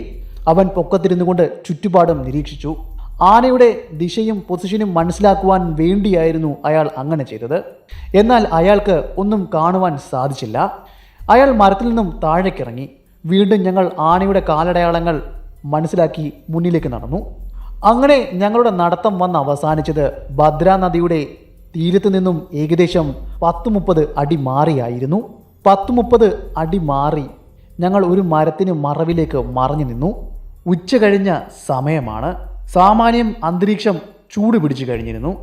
അവൻ നദിയിലേക്ക് ഇറങ്ങി ഒരു നീരാട്ട് കഴിഞ്ഞതിന് ശേഷം അവൻ കരയിലേക്ക് കയറി ഒരു മരത്തിൻ്റെ തണലിൽ വിശ്രമിക്കുകയാണ്. ദൂരെ നിന്ന് അവനെ കാണുവാൻ സാധിക്കും. അവൻ്റെ തല ഞങ്ങൾക്ക് അഭിമുഖമായാണ് വെച്ചിരിക്കുന്നത്. അവൻ്റെ ഒടിഞ്ഞ ആനക്കൊമ്പ് വളരെ വ്യക്തമായി തന്നെ എനിക്ക് കാണുവാൻ സാധിച്ചു. ആ ഒറ്റ നോട്ടത്തിൽ തന്നെ ആ കൊലപാതകി അവൻ തന്നെയാണെന്ന്, ആ കൊലയാന അവൻ തന്നെയാണെന്ന് ഞങ്ങൾക്ക് ഉറപ്പായി. ഇത്രയും ദൂരെ വെച്ച് നിറയൊഴിക്കുകയാണെങ്കിൽ കൃത്യത ഉറപ്പ് വരുത്തുവാൻ സാധിക്കുകയില്ല. പിന്നെ അല്പസമയം ഞങ്ങൾ അവിടെ കാത്തു നിന്നു. എന്തു ചെയ്യണമെന്ന് ഞങ്ങൾ ആലോചിച്ചു, പദ്ധതികൾ തയ്യാറാക്കി. എനിക്കൊപ്പം അവിടേക്ക് വന്ന ചീങ്ങൻ എന്ന ആദിവാസി യുവാവ് കാറ്റിൻ്റെ ദിശ മനസ്സിലാക്കുവാൻ വേണ്ടി താഴെ നിന്നും കുറച്ച് മണ്ണെടുത്ത് മുകളിൽ നിന്നും താഴേക്കിട്ടു. കാറ്റിൻ്റെ ദിശ ഇപ്പോൾ ഞങ്ങൾക്ക് അനുകൂലമായാണ് വീശുന്നത്. ഒരിക്കലും ഞങ്ങളുടെ സാന്നിധ്യം അവന് മനസ്സിലാകുകയില്ല. അത് ഞങ്ങൾ ഉറപ്പുവരുത്തി. അതിനുശേഷം മരങ്ങൾക്ക് മറവിലൂടെ ഞാൻ അവനെ അവിടെ നിർത്തിയതിനു ശേഷം മുന്നിലേക്ക് സഞ്ചരിക്കുവാൻ തുടങ്ങി. പതിയെ പതിയെ നടന്ന് നീങ്ങുവാൻ തുടങ്ങി. അങ്ങനെ മരങ്ങളുടെയും കുറ്റിക്കാടുകളുടെയും മറവ് പിടിച്ചുകൊണ്ട് ഞാൻ ഏകദേശം ആനയിൽ നിന്നും 15 അടി അകലത്തിൽ മാറി നിന്നു. ഒരു വലിയ മരത്തിൻ്റെ മറവിലേക്ക്. 15 അടി എന്നത് ആനയ്ക്ക് വളരെ നിസാരമാണ്. ചാർജ് ചെയ്ത് എനിക്ക് നേരെ കുതിച്ചോടി വരുമ്പോൾ അവന് വളരെ നിസാരമായ സമയം കൊണ്ട് തന്നെ ഈ 15 അടി മറികടക്കുവാനും സാധിക്കും. അതിനാൽ തന്നെ കൃത്യത ഉറപ്പുവരുത്തേണ്ടത് എൻ്റെ സുരക്ഷിതത്തിൻ്റെ ഭാഗവുമാണ്. ഞാൻ പതിയെ മരത്തിന് മറവിൽ എഴുന്നേറ്റ് നിന്നു. എൻ്റെ റൈഫിൾ അവന് നേരെ ചൂണ്ടി തോളിലേക്ക് എടുത്തു വെച്ചു. ഇപ്പോൾ എൻ്റെ റൈഫിളിൻ്റെ കുഴൽ ലക്ഷ്യമിട്ട് നിൽക്കുന്നത് അവിടെ കിടക്കുന്ന ആനയുടെ മസ്തകത്തിലേക്കാണ്. അവൻ്റെ മസ്തകം വളരെ വ്യക്തമായി തന്നെ എനിക്ക് കാണുവാൻ സാധിക്കും. അവൻ മയക്കത്തിലാണെങ്കിലും അവൻ്റെ ചെവികൾ ഇടയ്ക്കിടയ്ക്ക് അവൻ അനക്കുന്നുണ്ടായിരുന്നു. അതൊന്നും വകവെക്കാതെ അവൻ്റെ മസ്തകത്തിലേക്ക് ലക്ഷ്യമിട്ട് ഞാൻ ആദ്യ വെടി പൊട്ടിച്ചു. തിര ഒരു ഗർജനം പോലെ അലറി മുന്നിലെ അന്തരീക്ഷത്തെ കീറി മുറിച്ചുകൊണ്ട് അവൻ്റെ മസ്തകത്തിലേക്ക് തുളച്ചു കയറി. തിരയുടെ ഗർജനം അവസാനിച്ചെടുത്ത് ആനയുടെ അലർച്ച ഉയർന്നു. പിന്നെ ശാന്തനായി. പിന്നെ അനക്കമറ്റ് എഴുന്നേക്കാൻ കഴിയാതെ അവൻ നിലത്ത് കടന്നു പിടഞ്ഞു. അല്പസമയം കൂടി കഴിഞ്ഞതോടെ അവൻ്റെ പിടച്ചിൽ അവസാനിച്ചു. അവൻ്റെ കണ്ണുകൾ മാത്രം ചലിക്കുവാൻ തുടങ്ങി. അവൻ്റെ കണ്ണിൽ നിന്നും ധാരധാരയായി കണ്ണുനീർ പുറത്തേക്ക് വന്നു. അവൻ്റെ മസ്തകത്തിൽ നിന്നും രക്തം ഒലിച്ചിറങ്ങുവാനും തുടങ്ങി. ഇനിയും അവന് എഴുന്നേറ്റ് നിൽക്കുവാനോ ചാർജ് ചെയ്തു വരുവാനോ കഴിയില്ല എന്ന് ഉറപ്പ് വന്ന ശേഷം, അല്ലെങ്കിൽ ഉറപ്പ് വരുത്തിയ ശേഷം, എൻ്റെ റൈഫിൾ ഞാൻ തോളിലേക്ക് എടുത്തു വെച്ച് അവന് നേരെ പതിയെ നടന്നു ചെന്നു.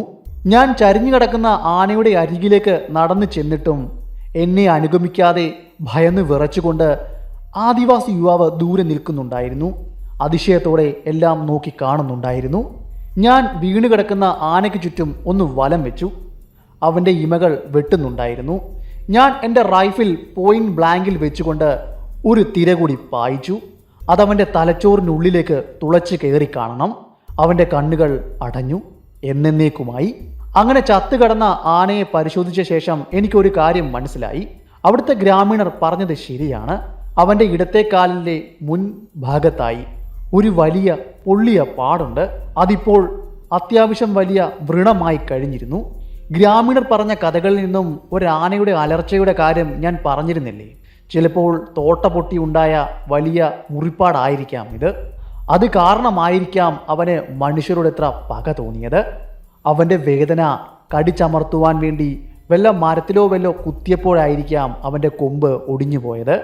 എന്തായാലും ഭദ്രാവതി വനത്തെയും അതിനു ചുറ്റുമുള്ള ഗ്രാമങ്ങളെയും വിറപ്പിച്ച മുറിങ്കൊമ്പൻ ഒറ്റയാനെ എന്നേക്കുമായി വകവരുത്തിയിരിക്കുന്നു. ഒരു പക്ഷേ അവൻ വിശ്രമിക്കുകയായിരുന്നില്ല എങ്കിൽ ഒരു കനത്ത പോരാട്ടം തന്നെ കാഴ്ചവെക്കേണ്ടി വന്നേനെ.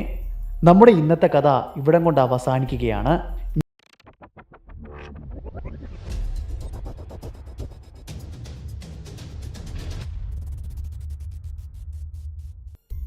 വേനൽക്കാലം വരുന്നതോടെ, അല്ലെങ്കിൽ വേനൽക്കാലം കടുക്കുന്നതോടെ വനത്തിലൂടെ അവയുടെ ദാഹം അകറ്റുവാൻ വേണ്ടി അരുവികളോ ജലാശയങ്ങളോ തേടി മൃഗങ്ങൾ അലഞ്ഞു നടക്കാറുണ്ട്. ചിലപ്പോൾ ആനക്കൂട്ടങ്ങൾ, മാൻകൂട്ടം, പോത്തുംകൂട്ടം, പിന്നെ മറ്റു മൃഗങ്ങളും. മഴക്കാലത്ത് രൂപം കൊള്ളുന്ന പല ചാലുകളും വേനൽക്കാലം കടുക്കുന്നതോടെ അപ്രത്യക്ഷമാക്കാറാണ് പതിവ്. മഴക്കാലം വരുന്നതോടെ അത് സജീവമാകുകയും ചെയ്യും.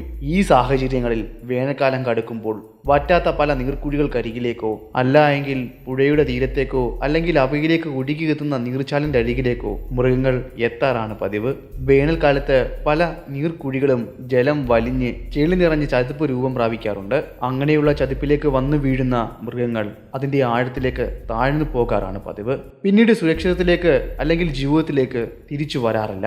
ചെളി നിറഞ്ഞ കുഴിയുടെ ആഴങ്ങളിലേക്ക് താഴ്ന്ന് മറഞ്ഞു പോകുന്നു. നക്ഷത്രങ്ങളുടെയും ചന്ദ്രന്റെയും പ്രകാശം രാത്രിയിലെങ്ങും അരണ്ട വെളിച്ചം പരത്തി ഗ്രാമത്തിന്റെ അതിരിലായി ഒരു വലിയ വനം അതിന്റെ അതിര് പങ്കിട്ട് നിൽക്കുന്നു. ആ വനത്തിനുള്ളിൽ ഒരു വലിയ ജലാശയമുണ്ട്. അത് വനത്തിന്റെ അതിരിൽ നിന്നും വനത്തിന് പുറത്തേക്ക് വ്യാപിച്ചു കിടക്കുന്നു. വേനൽക്കാലം കനക്കുന്നതോടെ വനത്തിനുള്ളിൽ നിന്നും പല മൃഗങ്ങളും വെള്ളം കുടിക്കുവാൻ വേണ്ടി ആ ജലാശയത്തിന്റെ അതിരിലേക്ക് വരാറുണ്ട്. വനത്തിൽ നിന്നും കൂടുതൽ മൃഗങ്ങൾ അവിടേക്ക് എത്തുന്നത് രാവിലെയോ അല്ലെങ്കിൽ ഉച്ച കഴിഞ്ഞോ ആണ്. ഒരു വേനൽക്കാലത്ത് നക്ഷത്രങ്ങളും ചന്ദ്രനും തന്റെ അരണ്ട പ്രകാശം ഒരു രാത്രിയെ അതിന്റെ പൂർണ്ണമായ അന്ധകാരത്തിൽ നിന്നും മാറ്റിയ മങ്ങിയ വെളിച്ചം പടർന്നു നിൽക്കുന്ന ഒരു രാത്രി. ഒരു കൂട്ടം കാട്ടാനകൾ ഗ്രാമത്തിന്റെ അതിരിലുള്ള ജലാശയത്തിലേക്ക് വെള്ളം കുടിക്കുവാൻ വേണ്ടി എത്തി. അവിടേക്കെത്തിയ ആനകളിൽ പലതും ജലാശയത്തിലേക്ക് ഇറങ്ങുകയും ജലം കുടിക്കുകയും കുളിക്കുകയും എല്ലാം ചെയ്തു. അവിടേക്ക് എത്തിച്ചേർന്ന ആനക്കൂട്ടങ്ങളുടെ അലർച്ചിലും ചീറ്റലും എല്ലാം അടുത്തുള്ള ഗ്രാമങ്ങളിലെ ആളുകൾക്ക് കേൾക്കുവാൻ സാധിക്കുമായിരുന്നു. എല്ലാ വേനൽക്കാലങ്ങളിലും ഇതവിടെ നടന്നുകൊണ്ടിരിക്കുന്ന ഒരു പ്രവൃത്തിയാണ്. അങ്ങനെ വേനൽ ഉച്ചസ്ഥായി നിൽക്കുന്ന സമയമാണ്. അവിടേക്ക് വേനൽ മഴ വന്നെത്തിയത്. വേനൽ മഴ കനത്തതോടെ വനത്തിനുള്ളിലെ പല ചാലുകളും സജീവമായി. അതോടെ അവിടേക്കെത്തിയ കാട്ടാനക്കൂട്ടങ്ങൾ തിരികെ വനത്തിലേക്കും അവിടെ നിന്ന് മറ്റു ഭാഗങ്ങളിലേക്കും യാത്ര തിരിച്ചു. എന്നാൽ കൂട്ടത്തിൽ നിന്നും 2 ആനകൾ അവിടെ തുടർന്നു. സാമാന്യം വലിപ്പമുള്ള ഒരു പിടിയാനയും ഒത്ത വലിപ്പമുള്ള ഒരു കൊമ്പനുമായിരുന്നു അത്. പിന്നെ പോകെ പോകെ അവർ ആ ജലാശയത്തിനരികിലും അതിനരികിലുള്ള വനത്തിലുമായി അലഞ്ഞു നടന്നു. ദിവസങ്ങൾ മുന്നിലേക്ക് പോയപ്പോൾ ഗ്രാമത്തിനരികിലുള്ള കൃഷിയിടങ്ങളിലേക്ക് ആനകൾ ഇറങ്ങുകയും രാത്രിയുടെ മറവിൽ കൃഷിയിടങ്ങളെ അവർ ആക്രമിക്കുകയും ചെയ്തു. അത് വലിയ തോതിലൊന്നും ആയിരുന്നില്ല. കൃഷിയിടത്തിലേക്ക് ഇറങ്ങിയ ആനകൾ അവയ്ക്ക് ആഹരിക്കുവാനുള്ള വിളകൾ മാത്രമായിരുന്നു പിഴുതെടുത്തതും ഭക്ഷിച്ചുകൊണ്ടിരുന്നതും. അവർ ആഹരിച്ച ശേഷം തിരികെ വനത്തിലേക്ക് പോകുകയും ചെയ്തിരുന്നു. പിന്നീട് ദിവസങ്ങൾ മുന്നിലേക്ക് പോകുന്തോറും ഗ്രാമത്തിനരികിലെ കൃഷിയിടങ്ങളിൽ വലിയ തോതിൽ തന്നെ നാശനഷ്ടങ്ങൾ ഉണ്ടാക്കുവാൻ ആനകൾ തുടങ്ങി. അതിൽ പ്രതിഷേധം ഗ്രാമീണർക്കിടയിൽ ആളിക്കത്തി.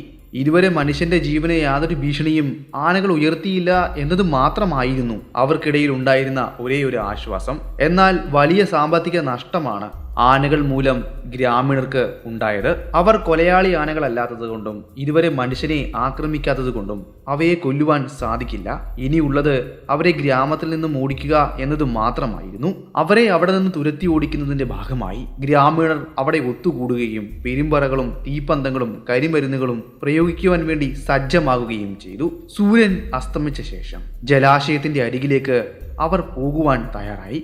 ജലാശയത്തിന്റെ അരികിലേക്ക് എത്തി അവിടെ എവിടെയെങ്കിലും ഒളിച്ചിരുന്ന ശേഷം ആനകൾ ജലാശയത്തിലേക്ക് വെള്ളം കുടിക്കുവാൻ വരുന്ന സമയം അവർക്ക് നേരെ എവിടെ നിന്നെങ്കിലും ചാടി പ്രത്യക്ഷപ്പെട്ട് തീപ്പന്തങ്ങൾ കത്തിച്ച് വീശിയും പരിമ്പറകൾ കൊട്ടിയും പടക്കങ്ങൾ അവയ്ക്ക് നേരെ വലിച്ചെറിഞ്ഞും വലിയ സ്ഫോടനത്തിൽ പൊട്ടിച്ചും അവയെ അവിടെ നിന്ന് ഭയപ്പെടുത്തി ഓടിക്കാം എന്നതായിരുന്നു അവിടുത്തെ ഗ്രാമീണരുടെ പദ്ധതി പ്രകാരം സൂര്യൻ അസ്തമിച്ച ശേഷം ഗ്രാമത്തിലേക്കും വനത്തിലേക്കും ഇരുട്ട് കടന്നു വരാൻ തുടങ്ങിയതോടെ അവിടെ നിന്നും ഒരു കൂട്ടം ഗ്രാമീണർ അവർ സജ്ജമാക്കിയ സാധനങ്ങളുമായി ഗ്രാമത്തിനരികിൽ വളർന്നു നിൽക്കുന്ന പൊന്തക്കാടുകളിലും മറ്റും അവർ ഒളിച്ചിരുന്ന സമയം കാറ്റിന്റെ ഗതി അവർക്ക് അനുകൂലമായിരുന്നു. എന്നുവെച്ചാൽ വനത്തിൽ നിന്നും വീശിയടിക്കുന്ന കാറ്റ് ഗ്രാമത്തിലേക്കായിരുന്നു കടന്നുപോയിക്കൊണ്ടിരുന്നത്. നേരം ഇരുട്ടി തുടങ്ങിയതോടെ ഗ്രാമത്തിന്റെ അതിരിൽ സ്ഥിതി ചെയ്യുന്ന ആ ജലാശയത്തിന്റെ അരികിലേക്ക് 2 ആനകൾ അടുക്കുന്നത് അവർക്ക് കേൾക്കുവാൻ സാധിച്ചു. ആനകൾ ജലാശയത്തിന്റെ അരികിലേക്ക് എത്തുന്നതിന് മുന്നേ തന്നെ കാട്ടാനകൾ വനത്തിൽ നിന്നും ഇറങ്ങി ജലാശയത്തിന്റെ അരികിലേക്ക് എത്തുന്നതിന് മുന്നേ തന്നെ തീപ്പന്തങ്ങൾ അവർ കത്തിക്കുകയും വീശുകയും ചെയ്തു. അതിന്റെ കൂടെ തന്നെ പെരുമ്പറകളും കരിമരുന്ന് പ്രയോഗവും നടത്തുകൂടി ചെയ്തപ്പോഴേക്കും അവിടെ വലിയ വിസ്ഫോടനങ്ങളും വിറയ്ക്കുന്ന രീതിയിലുള്ള കോലാഹലങ്ങളുമാണ് ഉണ്ടായത്. എന്നുവെച്ചാൽ ഉറങ്ങിക്കിടന്ന വനത്തെ ഞെട്ടിക്കുന്ന രീതിയിലുള്ള ശബ്ദ കോലാഹലങ്ങൾ. അപ്രതീക്ഷിതമായി ഉണ്ടായ ശബ്ദ കോലാഹലത്തിൽ അവിടേക്കെത്തിയ 2 ആനകളും വരണ്ടിരുന്നു. അവർ രണ്ടുപേരും തിരിഞ്ഞ് വനം ലക്ഷ്യമാക്കി വനത്തിനുള്ളിലേക്ക് ഓടി. അങ്ങനെ ഓടിപ്പോയ ആനകൾക്ക് പിന്നാലെ തീപ്പന്തങ്ങളും കൊളുത്തിക്കൊണ്ട് ആളുകളും അവർക്കൊപ്പം ഓടി. ഗ്രാമീണർ തീപ്പന്തം കത്തിച്ചുകൊണ്ട് ആനകൾക്ക് പിന്നാലെ ഏകദേശം 3/4 മൈലോളം ഓടിക്കാണണം, ഭയപ്പെടുത്തി കാണണം. വീണ്ടും അവിടെ നിന്നും അവർ പെരുമ്പറകളും വെടിമരുന്ന് പ്രയോഗവും നടത്തി വനത്തെ ആകെ കോലാഹലപ്പെടുത്തി. 2 ആനകളും വിരണ്ടുകൊണ്ട് മുന്നിലേക്ക് കുതിച്ചു പായുകയും ചെയ്തു. ആ കുതിച്ചു പായലിന് ഇടയ്ക്കായിരിക്കണം ഒരാന അതിന്റെ വെപ്രാണത്തിലും പരവേഷത്തിലും മുന്നിലേക്ക് പായുന്നതിന്റെ ഇടയിൽ അവക്ക് മുന്നിൽ ഉണ്ടായിരുന്ന ആ ചതിപ്പിലേക്ക് വീണത്. അത് പിടിയാനയായിരുന്നു. എങ്കിലും ആ കോലാഹലത്തിൽ കൊമ്പനെ തിരിഞ്ഞു നോക്കുവാൻ സമയം കിട്ടിയില്ല. അവൻ വനത്തിനുള്ളിലേക്ക് എവിടേക്കോ ഓടിയകന്നു. എന്നാൽ ആ പിടിയാനയുടെ നിലവിളി ഉയർന്നു കേൾക്കാമായിരുന്നു. ചതിപ്പിലേക്ക് താഴ്ന്നു പോകുന്നതിന് മുന്നേ അവളുടെ ഉച്ചത്തിലുള്ള നിലവിളി ആ വനത്തെ പോലും പ്രകമ്പനം കൊള്ളിച്ചു.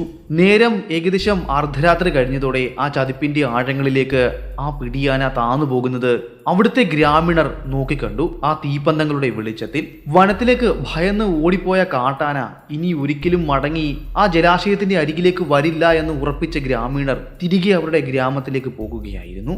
ഒരുപക്ഷെ അവർ പോയി കഴിഞ്ഞതിന് ശേഷമായിരിക്കാം വനത്തിലേക്ക് പോയ ആ കാട്ടാന, ആ വലിയ കൊമ്പൻ ആ ചതിപ്പിന്റെ അരികിലേക്ക് വന്നത് തന്റെ പിടിയാനെ കാണുവാൻ വേണ്ടി. എന്നാൽ അവൻ ഒരുപക്ഷെ ആ പിടിയാനെ കാണുവാൻ സാധിച്ചു കാണില്ല. ഒരുപക്ഷെ അവൻ കരുതിയിരിക്കുക ദുഷ്ടനായ മനുഷ്യർ അവളെ പിടിച്ചുകൊണ്ട് പോയി എന്ന് തന്നെ ആയിരിക്കണം, അല്ലെങ്കിൽ അപായപ്പെടുത്തി എന്ന് തന്നെ ആയിരിക്കണം. പിന്നെ ആഴ്ചകൾക്ക് ശേഷം എപ്പോഴോ അവൻ ഗ്രാമത്തിലേക്ക് രാത്രിയുടെ മറവിൽ കടന്നു വരികയായിരുന്നു. പിന്നീടുള്ള ദിവസങ്ങൾ ഗ്രാമീണർക്ക് ആ കൊമ്പൻ സമ്മാനിച്ചത് ദയവും ദാക്ഷിണ്യവും തൊട്ടു തീണ്ടാത്ത ക്രൂരവും രക്തം മരവിക്കുന്നതുമായ മരണങ്ങളായിരുന്നു. അവിടുന്ന് അങ്ങോട്ട് ഗ്രാമീണരുടെ തലവര തന്നെ മാറുകയായിരുന്നു.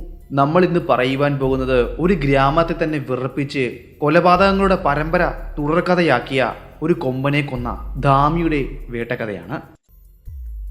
നമ്മൾ ഇന്ന് പറയുവാൻ പോകുന്ന ഈ കഥ നടക്കുന്നത് ബാർഡിയാർ വനത്തിന് അരികിലുള്ള ബെൻസാബദി എന്ന സ്ഥലത്തെ ഒരു ഗ്രാമത്തിലാണ്. ബാർഡിയാർ വനത്തെപ്പറ്റി നിങ്ങൾക്ക് പുതുതായി ഒന്നും പറഞ്ഞു തരേണ്ട കാര്യമില്ലെന്ന് എനിക്കറിയാം. കാരണം ഇതിനു മുന്നേ ചെയ്ത കഥകളിലെല്ലാം നമ്മൾ ബാർഡിയാർ വനത്തെപ്പറ്റി വളരെ വിശദമായി തന്നെ സംസാരിച്ചിട്ടുണ്ട്. നേപ്പാളിന്റെയും ഇന്ത്യയുടെയും അതിർത്തിയിലായി വ്യാപിച്ചു കിടക്കുന്ന ബാർഡിയാർ വനം അതിമനോഹരമായ ഒരു വനമാണ്. മൃഗസമ്പത്ത് കൊണ്ടും വനഭംഗി കൊണ്ടും ഈ വനത്തിന്റെ സവിശേഷത എന്നത് ഈ വനത്തിൽ നമുക്ക് കാണ്ടാമൃഗങ്ങളെ കാണാൻ സാധിക്കും എന്നതാണ്. ആഫ്രിക്കൻ വനങ്ങളിൽ കാണുന്നത് പോലെ വലിയ വലിപ്പമുള്ള കാണ്ടാമൃഗമല്ല, ഒറ്റ കൊമ്പുള്ള കാണ്ടാമൃഗങ്ങളെയാണ് നമുക്ക് ഈ വനത്തിൽ കാണാൻ സാധിക്കുക. കടുവകൾ, പുലികൾ, പുള്ളിമാനുകൾ, മ്ലാവുകൾ, മയിലുകൾ, പിന്നെ മറ്റു മൃഗങ്ങളെയും നമുക്ക് ഇവിടെ കാണുവാൻ സാധിക്കും. മലകളും കുന്നുകളും താഴ്വാരകളും ചതുപ്പുകളും പുഴകളും ഇല്ലിക്കാടുകളും എല്ലാം ഈ വനത്തിന്റെ സവിശേഷതകളിൽ ഒന്ന് തന്നെയാണ്. ഇങ്ങനെയുള്ള ഈ വനത്തിന്റെ അതിരിലായി സ്ഥിതി ചെയ്യുന്ന ഒരു സ്ഥലമാണ് ബെൻസാബദി. ആ സ്ഥലത്താണ് ഈ ഗ്രാമം സ്ഥിതി ചെയ്യുന്നത്. ഗ്രാമത്തിന്റെ പേര് ബേബക എന്നാണ്. അന്നത്തെ കാലത്തുണ്ടായിരുന്ന ഗ്രാമത്തിലെ പോലെ തന്നെയായിരുന്നു ഈ ഗ്രാമവും. കന്നുകാലി വളർത്തലും കൃഷിയും വനത്തിലേക്ക് പോയുള്ള തേൻ ശേഖരണവും പിന്നെ പല വനസമ്പത്തുകളും ശേഖരണവും ഒക്കെയായിരുന്നു ഇവിടുത്തെ ഗ്രാമീണരുടെ പ്രധാന ഉപജീവന മാർഗം. ഇങ്ങനെയുള്ള വനത്തിന് അതിരിൽ സ്ഥിതി ചെയ്യുന്ന ഗ്രാമങ്ങളിൽ കൂടുതലും താമസിച്ചു കൊണ്ടിരുന്നത് ആദിവാസി വിഭാഗത്തിൽപ്പെട്ടവരായിരുന്നു. എന്നാൽ അക്കാലത്ത് വനത്തിനുള്ളിൽ താമസിക്കുന്ന ആദിവാസി വിഭാഗത്തിൽപ്പെട്ടവരെക്കാൾ ഇച്ചിലൂടെ പുരോഗമനം കൈവരിച്ചവരായിരുന്നു അതിനരികിൽ താമസിച്ചിരുന്നവർ. ഇങ്ങനെയുള്ള ഈ ഗ്രാമത്തിലേക്കാണ് ആ കാട്ടാന തന്റെ കൊലപാതക പരമ്പരകൾക്ക് തുടക്കമിട്ടത്. പ്രതികാരവും കത്തുന്ന പകയുമായിരുന്നു അവന്റെ കൊലപാതകങ്ങൾക്ക് പിന്നിൽ നിന്ന മൂല കാരണം. നമ്മൾ ആദ്യം പറഞ്ഞ സംഭവങ്ങൾക്ക് ശേഷം ഏകദേശം 2 ആഴ്ച കഴിഞ്ഞു കാണണം. ഒത്ത വലിപ്പമുള്ള സാമാന്യ നീളമുള്ള കൊമ്പുകളുള്ള ആ കാട്ടാന വനത്തിലേക്ക് ഭയന്നു പോയിരിക്കുന്നു എന്ന് തന്നെയാണ് അവിടുത്തെ ഗ്രാമീണർ കരുതിയത്. അവിടെയും ഒരിക്കലും ഗ്രാമത്തിന്റെ അരികിലേക്ക് വരില്ല എന്ന് തന്നെയാണ് അവർ ഉറപ്പിച്ചതും. എന്നാൽ അവരുടെ എല്ലാം കണക്കുകൂട്ടലുകളെ തെറ്റിച്ചുകൊണ്ടായിരുന്നു അന്ന് രാത്രിയിൽ അവിടെ ആ കൊലപാതകം അരങ്ങേറിയത്. നക്ഷത്രങ്ങൾ ആകാശത്ത് മിന്നിത്തിളങ്ങുന്നു. ചന്ദ്രന്റെ പ്രകാശവും എല്ലാം ഗ്രാമത്തിലേക്ക് ഒഴുകി ഇറങ്ങുകയാണ്. രാത്രിയിൽ നല്ല നിലാവുണ്ടായിരുന്നു. ആ നിലാവിന്റെ വെളിച്ചത്തിൽ ചുറ്റുമുള്ളതെല്ലാം അവ്യക്തമായി കാണുവാനും സാധിക്കുമായിരുന്നു.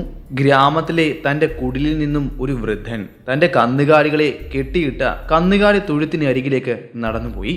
അദ്ദേഹത്തിന്റെ കന്നുകാലികൾക്ക് വേണ്ട പുല്ലും മറ്റും അയാൾ ഇട്ടുകൊടുത്തു, വെള്ളവും കൊടുത്തു. അവിടെ നിന്ന് തിരികെ മടങ്ങി വരുന്ന വഴിയിൽ അദ്ദേഹത്തിന്റെ കന്നുകാലികൾ വല്ലാതെ അസ്വസ്ഥമാകുന്നത് അദ്ദേഹത്തിന് അറിയുവാൻ സാധിച്ചു. തന്റെ വീട്ടിലേക്ക് നടന്നുപോയ അയാൾ കാര്യം എന്താണെന്ന് അറിയുവാൻ വേണ്ടി തിരികെ തന്റെ കന്നുകാലി തൊഴുത്തിന്റെ അരികിലേക്ക് തിരിച്ചു നടന്നു. അങ്ങനെ നടക്കുന്ന കൂട്ടത്തിലാണ് അദ്ദേഹം മറ്റൊരു കാര്യം ശ്രദ്ധിക്കുന്നത്. തന്റെ കന്നുകാലി തൊഴുത്തിന് അപ്പുറത്തായി ഒരു കറുത്ത രൂപം നിൽക്കുന്ന കാഴ്ചയാണ് അദ്ദേഹത്തിന് കാണുവാൻ സാധിച്ചത്. എന്താണെന്ന് അദ്ദേഹത്തിന് മനസ്സിലായില്ല.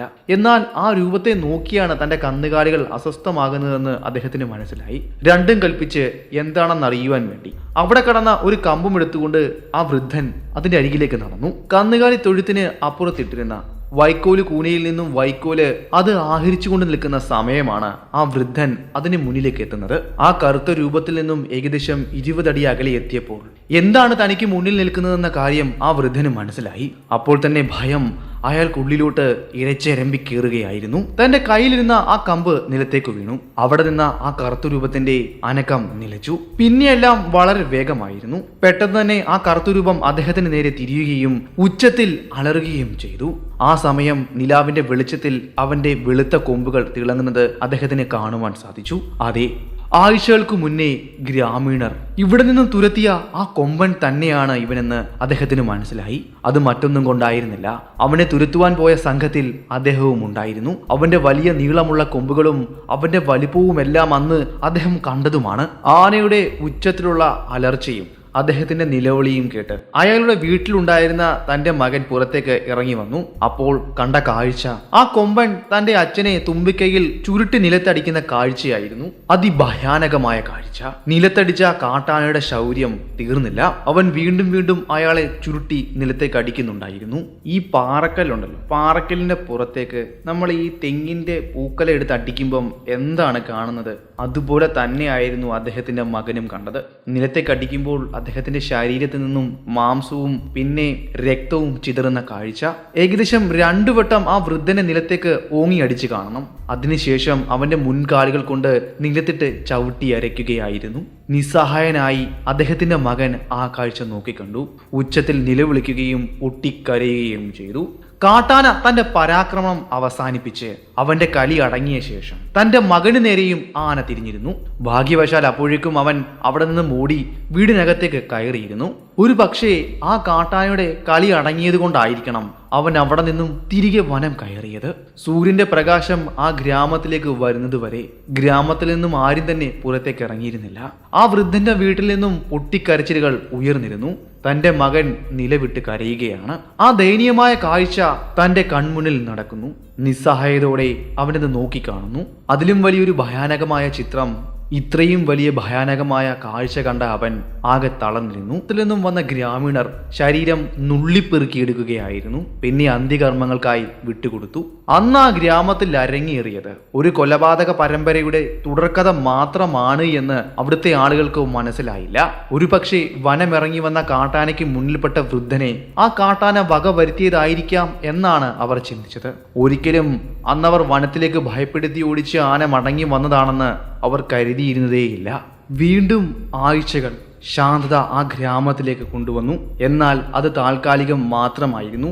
വീണ്ടും ഏകദേശം 3 ആഴ്ചകൾക്ക് ശേഷം ആ കാട്ടാന പിന്നെയും അവന്റെ ഒരു വരവ് കൂടി ആ ഗ്രാമത്തിൽ അറിയിച്ചു. അത് പക്ഷേ ഗ്രാമത്തിലേക്ക് നേരിട്ടായിരുന്നില്ല. ഞാൻ നിങ്ങളുടെ കഥയുടെ തുടക്കത്തിൽ തന്നെ പറഞ്ഞിരുന്നുവല്ലോ, ഗ്രാമത്തിന് അരികിലുണ്ടായിരുന്ന ഒരു കൃഷിയിടത്തെ പറ്റി. അങ്ങനെ ഉണ്ടായിരുന്ന കൃഷിയിടത്തിന്റെ ഒത്ത നടുവിലായി ഒരു ചെറിയൊരു കുടിലുണ്ടായിരുന്നു. ആ കുടിലിൽ 2 പേർ താമസിച്ചിരുന്നു. അവിടെ താമസിച്ചിരുന്ന അവർക്ക് ഏകദേശം 50-ന് മുകളിൽ പ്രായമുണ്ടായിരുന്നു. അവർക്ക് മക്കൾ ഉണ്ടായിരുന്നില്ല. അവർ തന്റെ കൃഷിയിടത്തെയാണ് മക്കളെ പോലെ കാത്തു പരിപാലിച്ചു കൊണ്ടിരുന്നത്. ഗ്രാമത്തിലെ പല വീടുകളെ പോലെ അധികം ബലമൊന്നും ഉണ്ടായിരുന്ന വീടായിരുന്നില്ല അവിടെ ഉണ്ടായിരുന്നത്. ചുവരുകളും കൂരകളും എല്ലാം വൈക്കോല് കൊണ്ട് മേഞ്ഞതായിരുന്നു. കുടിലിന്റെ മുന്നിലായി റാന്തലും കത്തിച്ചു വെച്ചിരിക്കുന്നു. പിന്നെ ആ കാട്ടാന പ്രത്യക്ഷപ്പെട്ടത് അവരുടെ കൃഷിയിടത്തിലും പിന്നെ അതുപോലെ ആ കുടിലിന് മുന്നിലുമായിരുന്നു. ഗ്രാമത്തിൽ നിന്നും ഒറ്റപ്പെട്ട അവസ്ഥയിലായിരുന്നു ആ കുടിൽ നിന്നിരുന്നത്. കുടിലിന് മുന്നിൽ കത്തിച്ചു വെച്ചിരുന്ന റാന്തൽ ആ കുടിലിന്റെ പരിസരം മുഴുവൻ വ്യാപിച്ചിരുന്നു. കുടിലിന് മുന്നിൽ കത്തിച്ചു വെച്ചിരുന്ന ആ റാന്തലിന്റെ പ്രകാശം കുടിലിന്റെ പരിസര പ്രദേശങ്ങളിലെല്ലാം പ്രകാശം വിരിച്ചിരുന്നു. ഒരുപക്ഷെ ആ റാന്തലിന്റെ വെളിച്ചത്തിൽ ആകർഷിച്ചുകൊണ്ടായിരിക്കാം ആ കാട്ടാന അവിടേക്ക് എത്തിയത്. എന്തായാലും അവനാവും പോലെ ആ കൃഷിയിടം അവൻ തകർത്തു. ആ കുടിലുണ്ടായിരുന്ന ദമ്പതികൾ കുടിലിൽ ഇരുന്നു കൊണ്ട് തന്നെ ആ കാട്ടാനയെ ഓടിക്കുവാൻ വേണ്ടി ഉച്ചത്തിൽ അലറുകയും ശബ്ദങ്ങൾ പുറപ്പെടുവിക്കുകയും ചെയ്തു. ഒരുപക്ഷെ അങ്ങനെ ചെയ്തതുകൊണ്ടായിരിക്കാം ആ കാട്ടാന ആ കുടിലിന് സമീപത്തേക്ക് കൂടുതൽ അടുത്തു വന്നത്. ആ കുടിലിനരികിലേക്ക് എത്തിയ കാട്ടാന അതിന് സമീപത്ത് തന്നെ നിലയുറപ്പിച്ചു. ആ ശബ്ദം എവിടുന്ന് വരുന്നു എന്ന് മനസ്സിലാക്കുവാൻ വേണ്ടി ആയിരിക്കണം അവൻ അവിടെ നിലയുറപ്പിച്ചത്. എന്തായാലും വീണ്ടും ആ ശബ്ദം ഉയർന്നു വന്നത് ആ കുടിലിനരികിൽ നിന്നുമാണെന്ന് അവൻ മനസ്സിലാക്കി കാണണം. അവൻ കുടിലിന് നേരെ ചാർജ് ചെയ്തു പോകുകയായിരുന്നു. പുല്ലുകൾ കൊണ്ട് ചുവരും മേൽക്കൂരയും മേഞ്ഞ ആ കുടില് നിമിഷ നേരങ്ങൾ കൊണ്ട് തന്നെ അവൻ ഇടിച്ച് നിലത്തിട്ടു. ആ കുടിലിനടിയിൽപ്പെട്ട് ദമ്പതികൾ ഉച്ചത്തിൽ അലറി. എന്നാൽ അവിടെ ഉയർന്നു കേട്ട അവരുടെ ശബ്ദം ഒരിക്കലും ആ ഗ്രാമത്തിൽ എത്തിയിരുന്നില്ല. നിർഭാഗ്യം എന്താണെന്ന് വെച്ചാൽ അവർ ആ കുടിലിന് മുന്നിൽ കത്തിച്ചു വെച്ചിരുന്ന റാന്തൽ തകർന്നു വീണ കുടിലിലേക്ക് ആളി കത്തിപ്പിടിച്ചിരുന്നു. ആനയുടെ ചവിട്ടേറ്റായിരുന്നില്ല അവർ ഇരുവരും മരിച്ചത്, പക്ഷേ തീയിൽ വെന്തായിരുന്നു മരിച്ചത് എന്ന് മാത്രം. ആ കുടുംബത്തിലെ 2 പേരും ആ കത്തുന്ന തീയിൽ ആളിക്കത്തി അമർന്ന് ഒരു പിടി ചാരമായി. കൃഷിയിടത്തിൽ നിന്നും നല്ല അകലമുണ്ടായത് കൊണ്ട് തന്നെ ആയിരിക്കാം കൃഷിയിടത്തിലേക്ക് ആ തീ ആളിപ്പടർന്നില്ല. നേരം പുലർന്ന സമയം കൃഷിയിടത്തിൽ നിന്നും പുക ഉയർന്ന് കണ്ടതുകൊണ്ടാണ് ഗ്രാമീണർ അവിടേക്ക് ചെന്നത്. അവിടേക്ക് ചെല്ലുമ്പോൾ അവർക്ക് കാണുവാൻ സാധിച്ചത് കത്തിച്ചാമ്പലായിരിക്കുന്ന കുടിലുകളാണ്. കുടിലുകൾക്കിടയിൽ വെന്ത് കരിഞ്ഞു കിടക്കുന്ന അവരുടെ ശവശരീരങ്ങളും അവർക്ക് കാണുവാൻ സാധിച്ചു. എന്താണ് അവിടെ സംഭവിച്ചിരിക്കുക എന്ന് അവിടുത്തെ ഗ്രാമീണർ അന്വേഷിച്ചതിൽ നിന്നുമാണ് ആ കാട്ടാനയുടെ ആക്രമണത്തെപ്പറ്റി അവർക്ക് അറിയുവാൻ സാധിച്ചത്. കാട്ടാന ചവിട്ടിമെതിച്ച കൃഷിയിടവും അതുപോലെ അവന്റെ കാൽപ്പാടുകളും എല്ലാം ആ ഗ്രാമത്തിന്റെ അരികിൽ നിന്നും അവർക്ക് കണ്ടെത്തുവാൻ സാധിച്ചു. ആ കാലടയാളങ്ങളിൽ നിന്നും അവിടുത്തെ ഗ്രാമീണർ പറഞ്ഞ കഥയാണ് ഇപ്പോൾ ഞാൻ നിങ്ങളോട് പറഞ്ഞത്. ഒരുപക്ഷെ യാഥാർത്ഥികമായ കഥയിൽ നിന്നും ഒരുപാട് വ്യത്യാസം ഈ കഥയ്ക്കുണ്ടായേക്കാം. എങ്കിലും അവർ പറഞ്ഞത് ഇപ്പോൾ വിശ്വസിക്കുവാൻ മാത്രമേ എനിക്ക് നിർവാഹമുള്ളൂ. വീണ്ടും വീണ്ടും ആ കാട്ടാനയുടെ ശല്യം ആ ഗ്രാമത്തെയും അവരുടെ കൃഷിയിടങ്ങളെയും വല്ലാതെ വ്യാപിച്ചിരിക്കുന്നു. ആദ്യകാലങ്ങളിൽ ആ കാട്ടാനയുടെ കൃഷിയിടത്തോടുള്ള ശല്യം താരതമ്യേന കുറവായിരുന്നു എങ്കിലും പിന്നീട് പകമൂത്ത ആ കാട്ടാന കൃഷിയിടങ്ങൾ എമ്പാടും നശിപ്പിക്കുകയായിരുന്നു ചെയ്തത്. ആ കൊലയാന ഗ്രാമത്തിലുണ്ടാക്കിയ സാമ്പത്തിക നഷ്ടം ചില്ലറയൊന്നും ആയിരുന്നില്ല. വലിയ തോതിൽ തന്നെയുള്ള സാമ്പത്തിക നഷ്ടമാണ് ആ കാട്ടാന ആ ഗ്രാമീണർക്ക് വരുത്തിയത്. ഗ്രാമത്തിലെ ഒരു കർഷകന് ഗണ്യമായ നഷ്ടം തന്നെയാണ് ആ കാട്ടാന വരുത്തിയത്. അതിൽ പ്രകോപിതനായ അദ്ദേഹം ആ കാട്ടാനയെ കൊല്ലുവാൻ തന്നെ തീരുമാനമെടുത്തു. അതിന്റെ ഭാഗമായി തന്റെ സുഹൃത്തിൽ നിന്നും ഒരു തോക്ക് അദ്ദേഹം വാടകയ്ക്കെടുത്തു. അങ്ങനെ വാടകയ്ക്കെടുത്ത തോക്കുമായി അദ്ദേഹം വനത്തിലേക്ക് പോകുവാൻ തന്നെ തീരുമാനിച്ചു. എന്നാൽ ആ തീരുമാനത്തെ അവിടുത്തെ ഗ്രാമീണരും അതുപോലെ അവരുടെ കുടുംബക്കാരും എതിർത്തിരുന്നു. എന്നാൽ എതിർപ്പിനെ എല്ലാം മറികടന്നുകൊണ്ട് അദ്ദേഹം വനത്തിലേക്ക് പോകുവാൻ തന്നെ തീരുമാനമെടുത്തു. അദ്ദേഹത്തിന്റെ സുഹൃത്തായ മറ്റൊരു ഗ്രാമത്തിലെ ഒരു വേട്ടക്കാരിൽ നിന്നും വാങ്ങിച്ച തോക്കായിരുന്നു അത്. എന്നാൽ ആ തോക്കിന് ഒരു കാട്ടാനയെ ചരിക്കുവാനുള്ള ശക്തിയൊന്നും ഉണ്ടായിരുന്നില്ല. സാധാരണഗതിയിൽ നായാട്ടിന് ഉപയോഗിക്കുന്ന ഒരു ഷോട്ട് ഗണ്ണ് മാത്രമായിരുന്നു അത്. ആ ഷോട്ട് ഗണ്ണ് കൊണ്ട് ഒരു ആനയെ വെടിവെച്ചിടുക എന്നത് അസാധ്യമായ കാര്യമാണ്. എന്നാൽ ആ സുഹൃത്തിനോട് അദ്ദേഹം കളവ് പറഞ്ഞിരിക്കുന്നു. കാട്ടാനയെ വെടിവെച്ചിടാൻ വേണ്ടിയായിരുന്നില്ല അദ്ദേഹം തോക്ക് അയാളുടെ പക്കൽ നിന്ന് വാങ്ങിച്ചത്. മറിച്ച് തന്റെ കൃഷിയിടത്തിലേക്ക് വരുന്ന കാട്ടുപന്നികളെ വെടിവെച്ചിടാൻ എന്ന വ്യാജേനയായിരുന്നു അദ്ദേഹത്തിന്റെ കയ്യിൽ നിന്നും ആ തോക്ക് വാടകയ്ക്ക് വാങ്ങിച്ചത്. 2 ദിവസങ്ങൾക്കപ്പുറം തിരിച്ചു നൽകാം എന്ന കരാറിന്മേലായിരുന്നു അദ്ദേഹം ആ വാടകത്തോക്ക് വാടകയ്ക്ക് നൽകിയത്. ഗ്രാമീണരുടെയും ബന്ധുക്കളുടെയും എല്ലാം വാക്കുകളെ മറികടന്നുകൊണ്ട് ആ കർഷകൻ തന്റെ കൃഷിയിടത്തിലേക്ക് നാശനഷ്ടം വിതച്ച ആ കാട്ടാനയെ കൊല്ലുവാൻ വേണ്ടി ഗ്രാമത്തിന്റെ അതിർവരമ്പുകൾ തീർത്ത് പടർന്നു പന്തലിച്ചു നിന്ന ആ വനത്തിനുള്ളിലേക്ക് പ്രവേശിച്ചു പോകുകയായിരുന്നു. അദ്ദേഹം വനത്തിനുള്ളിലേക്ക് പ്രവേശിച്ചു പോകുന്നത് ദയനീയമായി തന്നെയാണ് അവിടുത്തെ ഗ്രാമീണർ നോക്കിക്കണ്ടത്. അത് മറ്റൊന്നും കൊണ്ടായിരുന്നില്ല. അദ്ദേഹം ഒരിക്കലും ഇനിയും മടങ്ങി വരില്ല എന്ന് അവർക്കറിയാമായിരുന്നു. ഒരു പക്ഷേ അദ്ദേഹത്തിന് ആ കാട്ടാനയെ വെടിവെച്ചിടാൻ കഴിഞ്ഞാലോ എന്ന ഒരു മങ്ങിയ പ്രതീക്ഷയും അവിടുത്തെ ഗ്രാമീണർക്കുണ്ടായിരുന്നു. എങ്കിലും കൂടുതൽ ആളുകൾ പറഞ്ഞത് അദ്ദേഹത്തെ ആ കാട്ടാന ചവിട്ടിക്കൊല്ലും എന്ന് തന്നെയായിരുന്നു. ഏറെ ദിവസം കാത്തിരിക്കേണ്ടി വന്നില്ല ആ വാർത്ത ആ ഗ്രാമീണർ അറിയുവാൻ വേണ്ടി. അതുമാത്രമായിരുന്നില്ല, അന്നത്തെ ദിവസം രാത്രി ആയിട്ടും അദ്ദേഹം മടങ്ങി വരാത്തപ്പോൾ തന്നെ അവിടുത്തെ ഗ്രാമീണർക്ക് ഏതാണ്ട് കാര്യം മനസ്സിലായി കഴിഞ്ഞിരുന്നു. എങ്കിലും അയാളുടെ ശരീരം കണ്ടെത്താത്തതിനെ തുടർന്നാണ് അദ്ദേഹം മരിച്ചതായി ആരും ഉറപ്പിക്കാഞ്ഞത്. എന്നാൽ 3-4 ദിവസങ്ങൾക്കപ്പുറം അദ്ദേഹത്തിന്റെ അഴുകിയ ശവശരീരം വനപാലകർ കണ്ടെത്തുകയായിരുന്നു. അതിലൊന്നും തന്നെ ഉണ്ടായിരുന്നില്ല. അദ്ദേഹത്തിന്റെ അടയാളം എന്ന് പറയുവാൻ അദ്ദേഹം അപ്പോൾ ധരിച്ചിരുന്ന വസ്ത്രം മാത്രമായിരുന്നു ഉണ്ടായിരുന്നത്. അതും രക്തത്തിൽ നനഞ്ഞ് കറുത്ത രീതിയിൽ. മാംസം മുഴുവൻ പുഴുവരിച്ചു പോയിരിക്കുന്നു. ഈച്ചകൾ അതിനെ ചുറ്റും പുഴുക്കളുമായി നിറഞ്ഞു നിൽക്കുന്നു. ഈച്ചകളും പുഴുക്കളുമായി ആ മാംസം പുഴുവെടുത്ത് കിടക്കുന്നു. അസഹനീയമായ ദുർഗന്ധം അവിടെ നിന്ന് വമിക്കുന്നുണ്ട്. തലയേതാണ് കാലേതാണ് ഒന്നൊന്നും തിരിച്ചറിയുവാൻ പറ്റാത്ത രീതിയിലായിരുന്നു ആ മാംസം അവിടെ കിടന്നിരുന്നത്. കുറച്ചൊക്കെ ആ വനത്തിലെ കാട്ടുനായ്ക്കൾ അവർക്ക് ഭക്ഷണമാക്കി കാണണം. മിച്ചം വന്ന മാംസമായിരിക്കാം അവിടെ കിടന്നിരുന്നത്. തലയും മറ്റുമെല്ലാം ആന ചവിട്ടി മണ്ണോട് ചേർത്തിരിക്കുന്നു. മാംസത്തിൽ മുഴുവൻ മണ്ണ് പറ്റിയിരിക്കുന്നു. ആ മാംസത്തിലൂടെ പുഴുക്കളും ഈച്ചകളും വട്ടമിട്ട് പറക്കുന്നു. കണ്ടാൽ തന്നെ അറപ്പുളവാക്കുന്ന രീതിയിലായിരുന്നു ആ ശരീരം അവിടെ കിടന്നിരുന്നത്. എന്നാൽ അദ്ദേഹത്തിന്റെ സമീപ പ്രദേശത്ത് നിന്നൊന്നും ആ തോക്ക് കണ്ടെത്തുവാൻ സാധിച്ചതുമില്ല. ഒരു പക്ഷേ ആനയുടെ മുന്നിൽപ്പെട്ട അദ്ദേഹം ആന തന്റെ നേരെ ചിഹ്നം വിളിച്ച് അലറി വന്നപ്പോൾ ഭയന്ന് കാണണം. ആ തോക്ക് എവിടെയെങ്കിലും ഉപേക്ഷിച്ച് അദ്ദേഹം ജീവന് വേണ്ടി ഓടിപ്പോയിരിക്കണം.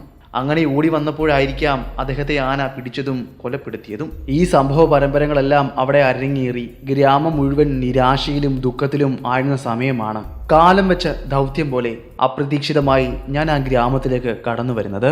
എൻ്റെ പേര് ധാമി. ഇനിയും ഞാനായിട്ടായിരിക്കും ഈ കഥ മുന്നിലേക്ക് കൊണ്ടുപോകുന്നത്. ഞാൻ എൻ്റെ ബ്ലാക്കി എന്ന കുതിരയുടെ പുറത്ത് കയറിയാണ് ആ ഗ്രാമത്തിലേക്ക് എത്തിയത്. എൻ്റെ ലക്ഷ്യം മറ്റൊന്നായിരുന്നു. അവധിക്കാലങ്ങൾ ചിലവഴിക്കുവാൻ വേണ്ടി പലപ്പോഴും ഞാനും ഞങ്ങളുടെ സുഹൃത്തുക്കളും അടുത്തുള്ള ഗ്രാമങ്ങളിലേക്കും അവിടെ നിന്നും വനങ്ങളിലേക്കും നായാടാൻ പോകുന്ന ഒരു സ്വഭാവം ഉണ്ടായിരുന്നു. അതിൻ്റെ ഭാഗമായാണ് ഞാനും എൻ്റെ ഒരു സുഹൃത്തും അവിടേക്ക് എത്തിയത്. ഇതിനു മുന്നേയും പല പ്രാവശ്യവും ഞാൻ ഈ ഗ്രാമത്തിലേക്ക് എത്തിയിട്ടുണ്ട്.